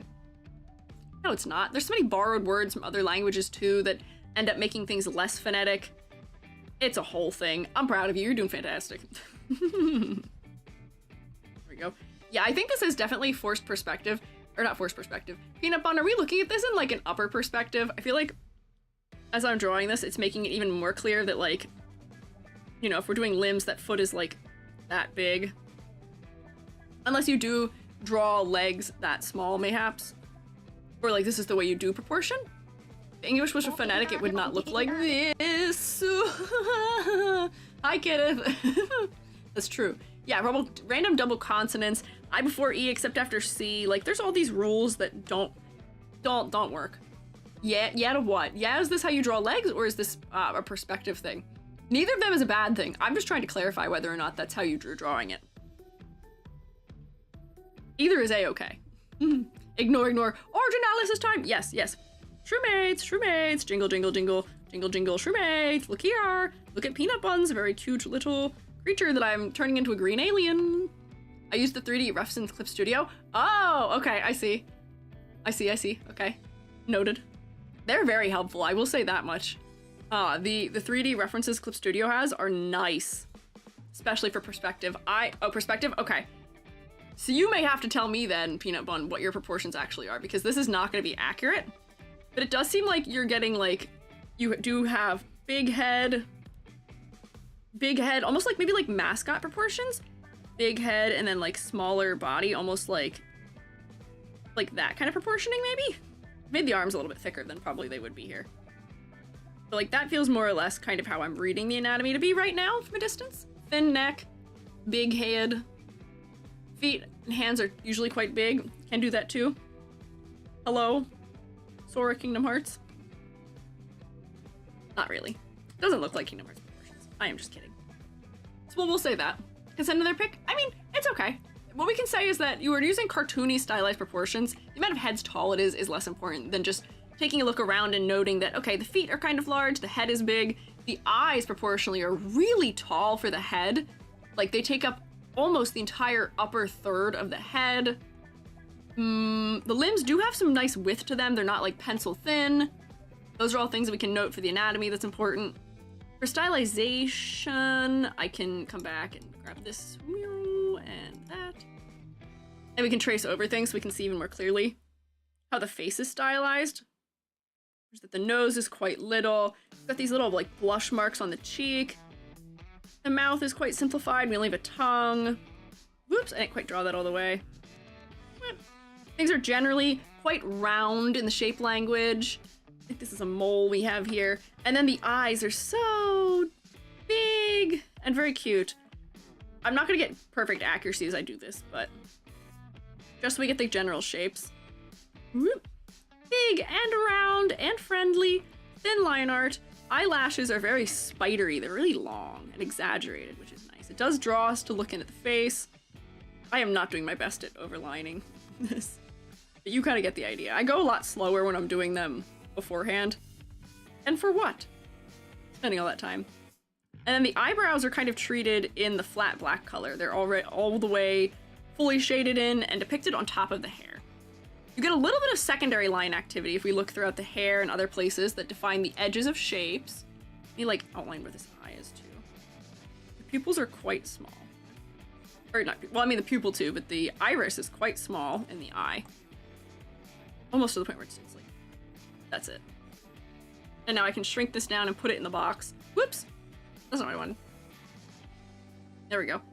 So like there's your stylization of a face. Let me rotate it so I can make it a little bigger. But do you see how big that eye is compared to the other facial features? The nose and mouth get to be on the lower third of the face, and then the eyes get the entire upper part of the face. It does, yes, seem like there may be some Sonic influence in the eye style. We tend to think that when we get this really strong arched shape going down to the nose, and it is a more like animal-like nose, and there's also ears, so maybe. Have we diagnosed you as a Sonic fan accurately? Let me know. Do things differently depending on the drawing sometimes, not too different though. That's fair. I mean, we all have variation within our styles and how we work, but overwhelmingly, I'm sure a lot of these things will continue to be trends throughout most of your work. This one I started using gradient maps. Oh, neat. Gradient maps are fun. I don't quite have a good use for them, but they can work really well. Looks like Archie Comics a little bit. I can see that a little bit too with the eye size and some of the proportioning. Yeah, I see. No forehead, all eye socket. What do you need foreheads for, forehead? What do you need that for? We don't keep any brain cells in there. Just big old eyes, so we can keep a good close eye on everything. I'm looking at you. Wow, that was a stylization. Rendering. Your rendering in this is very lovely. Your transition colors are working very nicely. So I'm gonna use maybe like these areas here. If we zoom out, we are at a distance going to notice that this color, theoretically, is supposed to be the color white. That's how we interpret it. This is the color white. When we zoom in, we'll notice that this color is technically an off blue, almost turquoise. This is a blue. These are warmer. This is a pinker color. This is kind of brownish in undertone. There's a whole variety happening. So what I'm going to do is I'm going to use that white as a base for my rendering example. I don't know if I have a good textured brush to use for this, but it is quite textural also, which is nice. It adds some depth, adds a little bit of warmth, makes it feel a little bit looser. And then we take like this color. This is a transition color that is on top of it. Come out here. Do I have a good textured brush? Let's find out. Let's see. It would probably be in... Oh, I might have rearranged things accidentally without trying to. Pastels. Give me like this maybe? Maybe this will be kind of close. Honestly, that is kind of comparable. There we go. This brush is for some reason really big. And then that's just a transition color. So then we'll take the next color,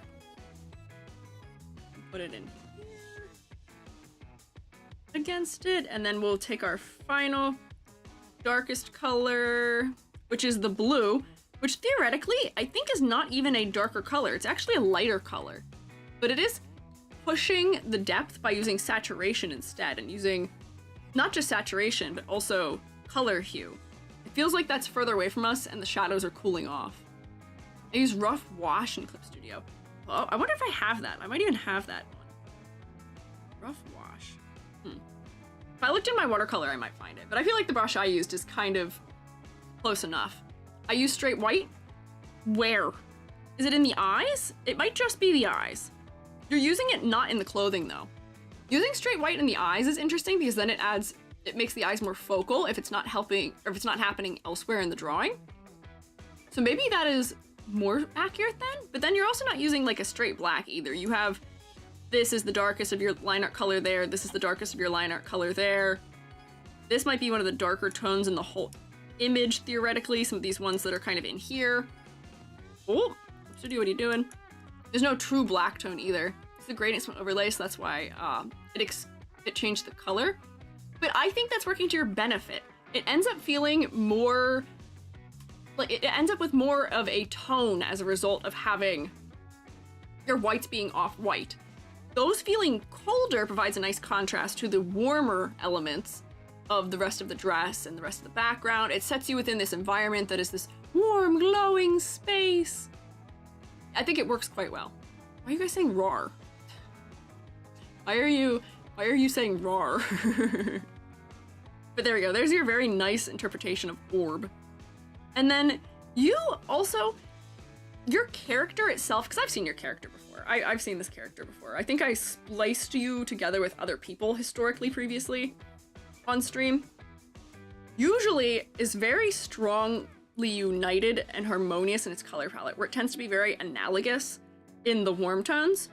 This one ends up with a little bit more variety and adding some cool tones to it, but I think the bulk of the colors we're finding are these bright warms. They've got a little bit of hue variation underneath them, but then they're contrasted to these much stronger blues in a very nice and eye-pleasing manner. Oh, hi, Wordy. Don't worry, we still have, another 20 minutes? Man, I thought we'd get to more of these. I'm really not going quickly. Dang, I thought I'd get to more of these. I'll have done, I think, the exact same number as I did last time. EG is getting slower. There's a conspiracy that I'm getting slower. Not a conspiracy. There's a thought and trend that I'm getting slower at everything. My model critiques at least kind of evened out and weren't getting slower after so long. These I feel like got much slower. But yeah, we're getting like colors of the sky, beautiful pastels. They're light. None of them get too dark. Thank you for snack. There is also, yeah, rainbows happening. Very pastel, very pink in the overtone. But yeah, so there's how I would break you down. There you go. Have we created another backlog to work on when not dealing with the bigger backlog? Maybe? I feel kind of bad. I feel like we didn't actually get to... I have to do hodgepodges for sure. We've got 15 minutes. I have to do hodgepodges for sure because hodgepodge is in the thumbnail. But I feel bad. We didn't get to any of the submissions that occurred while I was live because I'm slow. And there were a lot of submissions that I still didn't get to. So here, this might be our final one here. Hodgepodges might be interesting to look at too because hodgepodge really is the epitome of doing like 9 different mediums and then all of the images being highly influenced by whatever medium they are. So here's one hodgepodge. That is hodgepodge, the hodgepodge. That is the character of hodgepodge. And then we have this. I think is a painting. But I'll tell you a secret, which is that I'm not a painting major. I can't tell you what exact painting medium this is. It might be watercolor on canvas, but it might also be thin acrylic or oil on canvas. I can't quite fully tell. And then we also have a painting that I think is a digital painting. I have to shrink everything. I believe this is a digital painting, which, don't be wrong, my digital painting style is very different than my usual painting style. Yeah, that's digital. Zoom in fast quick. And then there is also, I have to include this because it's me and I am the printmaker. I am printmakey G. Relief prints. Look at these little lino cuts. I think they're lino cuts at least. Or no, wait, they're screen prints. They're screen prints. I lied. And I can actually, we don't need to see both of them at once. Right here. Put that right there. I'm gonna get rid of the part where it's behind stuff because we don't need to see both of them. Just so everything kind of fits more or less here. Go. I'm not going to spend our time doing like a perfect organization because there's not a ton of time left. But there we go. Get that one in there. Better to have backups for critique than to run out. I mean, that's absolutely true. And there may be a next time. And it's tough because I feel bad. I feel bad making people resubmit for things, which is why the form for Mondays existed in the first place. But that the scope of that kind of grew exponentially out of our control. And the log is so long that it feels like if you submitted after I started being a streamer and being live, especially the closer to now you submit, I see people who end up a little sad feeling like, I'm gonna submit now, but it's never gonna get to me. It will, I promise. But for this one, the shroommates who are most active in the community find out that I'm doing the art style critique faster sooner, and also are on top of it maybe to submit to it faster sooner, which is why I did it first come, first serve. I'm open if we would like to try doing this a different way, if we're gonna do it a third time. So that's the edge. If you want to make sure yours is seen in the future, Wordy has so kindly !Discorded us. If you'd like to, stop by in the Discord server, because it was announced on Twitter that we'd be doing this, and then also announced in the Discord we'd be doing this. And it was announced it was first come, first serve, yeah. You can see why there's both sides. Yeah, it's tough. It's hard to know what the right decision is to make. These are first announced wherever my schedule is. So my schedule on YouTube did say we were doing this and also had the details for submitting in the description for my YouTube schedule. Twitter, it was also announced on, and then also the Discord. If you get the announcement pings, you would have found out about it like day of, I think Monday morning was when I posted it. It might have been Sunday night. Yeah. In the Discord, I just have a habit of not looking in them, even for communities I'm active in. Oh, Cheesy, you and me both. I am in so many Discord servers. The only ones that I open with any amount of routine checking is I open mine just to make sure there's no chaos. I do my own moderating to some degree. I help out Ambi and I help out Baroque and my Discord mods, but I keep an eye. But I open, there's like 1 or 2 other Discord servers I open ever, and I'm in like 30. Maybe even more. You do a lot for your community. I do my best. But also, shroommates, just know, I'm always watching. I see you in that Discord server. I snoop on your art. Been lurking more often than not in here lately, but I do check your schedule. Yeah, which is why you were one of the early submitters to it, which worked out. Yeah. E.g., are you in the Squiiji server? Wouldn't you like to know? Wouldn't you like to know?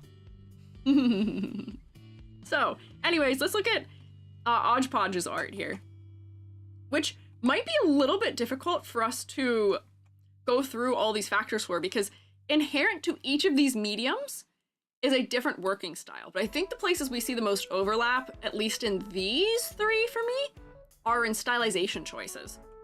So in the pieces that have line art, which is just this one and this one, the line art here is with a textured brush. It is a little bit calligraphic. Do notice, do you see how it gets thicker on the underside of the face and where it kind of dips in on the face and it's thinner towards the cheek? It's a little calligraphic, which is nice, but it doesn't ever get super, super thick and dark, other than maybe right here.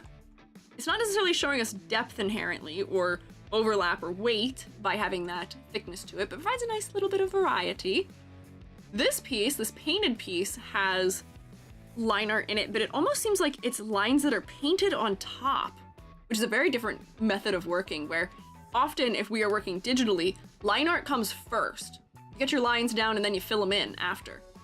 Here, the line art ends up going on top afterwards at the end. You have to work back to front, essentially, instead of front to back like we do, or like top to bottom, like we do digitally.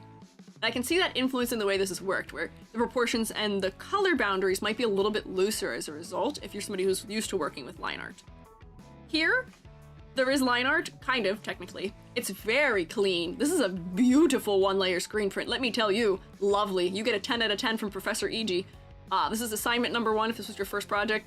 10 out of 10 from me. Clean, clean print, clean print. And then you're doing the thing we love in printmaking, where you're treating their light values also as line art to some degree, where the lines invert. Do we notice this? It's always a good thing to do. The lines for the eye invert for the eyelash. The lines invert in the hair to being white lines on a dark background. Smart, clever, very good. This line art is all mostly mono width, where it doesn't really have a lot of variety in the width. Not even like a lot of taper towards corners. It does work. Yeah. Good handling of your positive and negative space there. I'm not being full teacher. If I was leaving you notes, I'd be doing all the fancy terminology, but it's almost 6 p.m. on a Friday. I don't have that in me right now. Hi, Truncated Triangle. I had mine posted like 4 months ago. Had to apply for updated art since then. Thank you for updating. We tried to get through as many as we could, but you know me, I'm a little slow. EG's not really quick with it, as the kids say. It takes me a while to get through things. I like being thorough. Maybe I yap a little too much, but I like being thorough about stuff, so. But this one does not have line art. The closest thing to line art in this image is in the eyes, where there is some really thin lining being used to define just the edges of eyelashes. But it's so small, it's so thin, it's like literally almost 1 or 2 pixels wide. And it's just probably being used as a guideline to figure out where your paint needs to be, but this is mostly defined by edges. Oh wait, maybe there is a little more line art than I thought now that I zoom in, unless this is just a really dark contact shadow. It might be. Slow and steady gets the spaghetti. Yes, we learned yesterday in Roblox. Those, what were they, the slimy snails?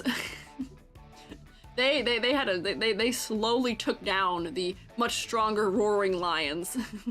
The roaring lions were winning the competitions and then crashed all at once. We played Total Drama Island in Roblox, in case you're wondering what I'm saying. Nothing wrong with being thorough? Yeah, no, not at all.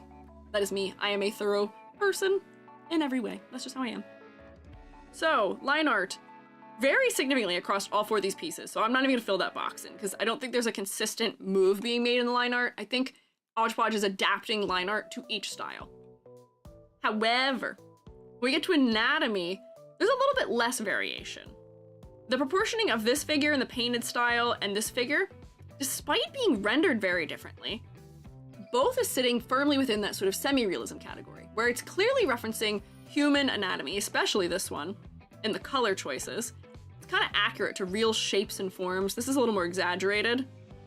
But these two feel like they're similar in their anatomical decision making, which is that, you know, the eyes are maybe a little bit bigger on the head, and maybe the mouth is also a little bit bigger on the head than it would be realistically. But otherwise, like, the size of the hand compared to the head size feels more or less natural. for what we experience in reality. Arm length, similarly, with those, is related to the rest of the body. Rainbow dear, thank you for following. Would you ever play restroom press in Roblox with viewers? Hikomori, I did that yesterday. We did do that yesterday, yes. I would do again. I'm not very good at that game, I'll tell you that much. But we did do it, yes. I'm open to that as an option. But where was I? What? Yeah, yesterday was Roblox day. We played a couple Roblox games. I had a private server for it. Thank you to everybody who showed up for that too. I had a fun time yesterday. It was good.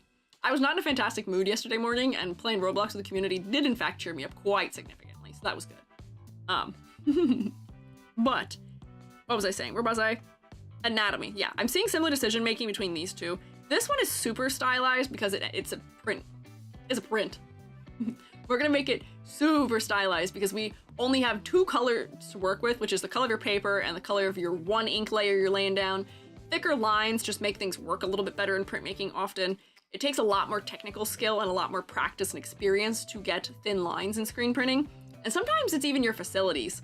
If you don't have a really good photo emulsion setup going, your line's thickness is not gonna be able to be that wide often, especially if you're doing relief too. There's a lot of technical skill. So I feel like this is informed in its proportioning also by the medium. Making things a little more cartoony is just more manageable in screen printing and in printmaking often too, to stylize. This one, similar proportioning as far as head to body ratio goes, but it's a little more stylized. See, it's a little more sleek. Everything's a little bit more smooth curves than maybe these two are, but they're going for more realistic, you know, there's some hard angles to the body also. Roblox stream was fun. Yeah, thank you guys for playing with me yesterday. We're rocketing through this still. Stylization. All of them are a little different. They're all a little bit different. But the thing that I think I can say consistently for your style is that hair winds up having a lot of sharp shapes. Meanwhile, faces and clothing end up with a little bit more rounded shapes. This one ends up a little bit sharper than all the others. But I see the same trend in all 3 of these, which is that face, more rounded, face more rounded, face more rounded. Clothing, a little bit more rounded, a little more rounded, a little more rounded. There's some angular moments here in this for contrast, which are nice, but mostly more rounded. But then for the hair, we come in and see all these little sharp points at the ends. We come in here, hair comes to all these little sharp points. Hair here comes to all these little sharp points. Level of detail, I would say, is very similar between these two because we're doing a more rendered style where we're going to individually denote each lock of hair between both of them. And then the clothing, we get some folds, but it's left maybe slightly more general. That's consistent between these two. This one, if we're doing like a digital art style, your shading is a single layer of maybe a pink multiply layer, if I had to make a guess. Works well for tonality, makes everything very well united. So for your rendering cube or orb, I'd have to do probably a couple different renders to show you the breadth of it. But the things that I notice consistently throughout all of them are that your proportioning stays relatively similar, despite some of them feeling a little bit more naturalistic because of the way you're rendering it. Your line art is very thin when it's allowed to be, but when the medium tells you you have to make it thicker, it is thicker. The way that you deal with translating human body elements varies depending on your use case, I would say, but if you're allowed to paint it, you're gonna be very detailed, you're gonna make the eyes a little bit smaller, you're gonna add a lot more layers in your rendering. If you are doing it digitally and you're not painting, you're going to keep things a little bit more simplified, like you have here. Oh, and colors. So for color palette, this painting feels very local color to me. Hair is brown. Skin is flashy toned. Maybe it has maybe a slight gray blue overlay to it, but this feels like almost like a straight black. There's not a lot of color undertone to it. Same deal with the pants. They might have a little bit of blue to them. It might have a little bit of warmth to them. But it's very maybe neutral and naturalistic would be what I would say. Meanwhile, otherwise, you like to go for much more exaggerated colors. You've got these much brighter blues for the hair and the clothing, a bright red when you're given the opportunity to for your screen print.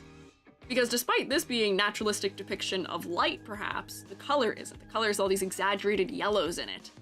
This isn't your same character, is it? You just are a blue hair liker, mayhaps. Oh, hi, Felina. Oh no, not getting double ad braked.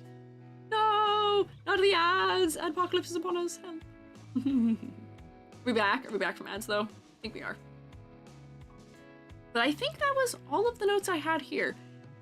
I think you have very consistent art style within each of your mediums, because I've seen more of your digital art than just this before.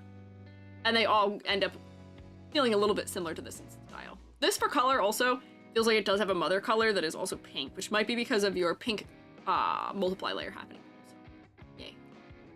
But I think that's my diagnosis for Odge Podge also. I'm sorry that we didn't get to as many as I thought we might.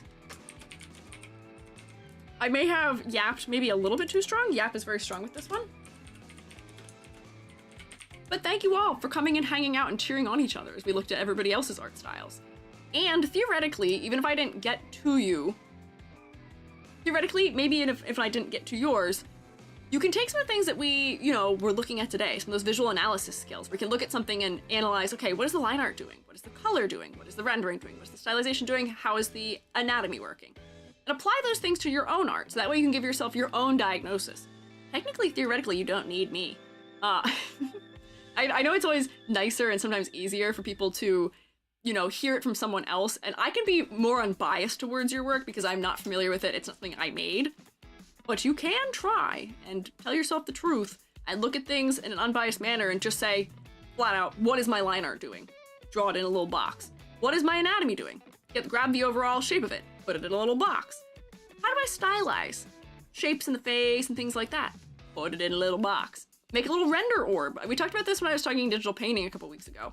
I make these orbs a lot when I'm starting paintings and stuff for digital art, just so that I figure out how I'm gonna handle everything in advance. I can lock in what my style decision is. Make yourself some little orbs. Figure out how you like making orbs. Colors. Do your color planning in advance, or see if you've got any trends throughout your work. This is like one of those funny things too, where I don't know if anybody has been in art school and had to put a portfolio together, or when I was in my undergrad, we had to have a BFA review for your bachelor's, and we had to put all of our work from the semester up on this board. And it was funny because you'd start noticing trends by seeing all of it together that you hadn't thought about when you were just working on all of them individually. I noticed that everything I made was vertical. I noticed things that were happening in my color palette that were consistent across everything. I noticed that the way that I do line art was really angular all the time, and I did figure out why. So sometimes it's good, just put all of your artwork together sometimes, and just take a step back and look at them all together. There you go. And that'll help you kind of find those consistent style things happening as well. Yeah, sadism. Have to go help with dinner, bye. Yeah, so I am closing out here also. These are my little closing thoughts I was gonna do here at the end. But thank you all for being here today. You've been very kind. Oh, and worst case scenario, if you are having trouble identifying what your maybe art style is or other things with art, we have a very lovely, kind community in the Discord who is very helpful. We have a whole channel that's dedicated to getting feedback on your art. So you are welcome to put your stuff in there if you would like more immediate feedback than what I may be able to give through the lives. You're welcome to join us. The shroommates of the Shroom State in the Discord are very nice. They are very kind. But we're going to do rating things. So to YouTubers, to shroommates of the YouTube realm, thank you guys for hanging out. Shroom you later. I will see you guys later. Thank you for hanging out, and I will see you Monday for our usual VTuber design critiques. Bye, YouTube. And then, let's see, Twitch. Let's see, where can we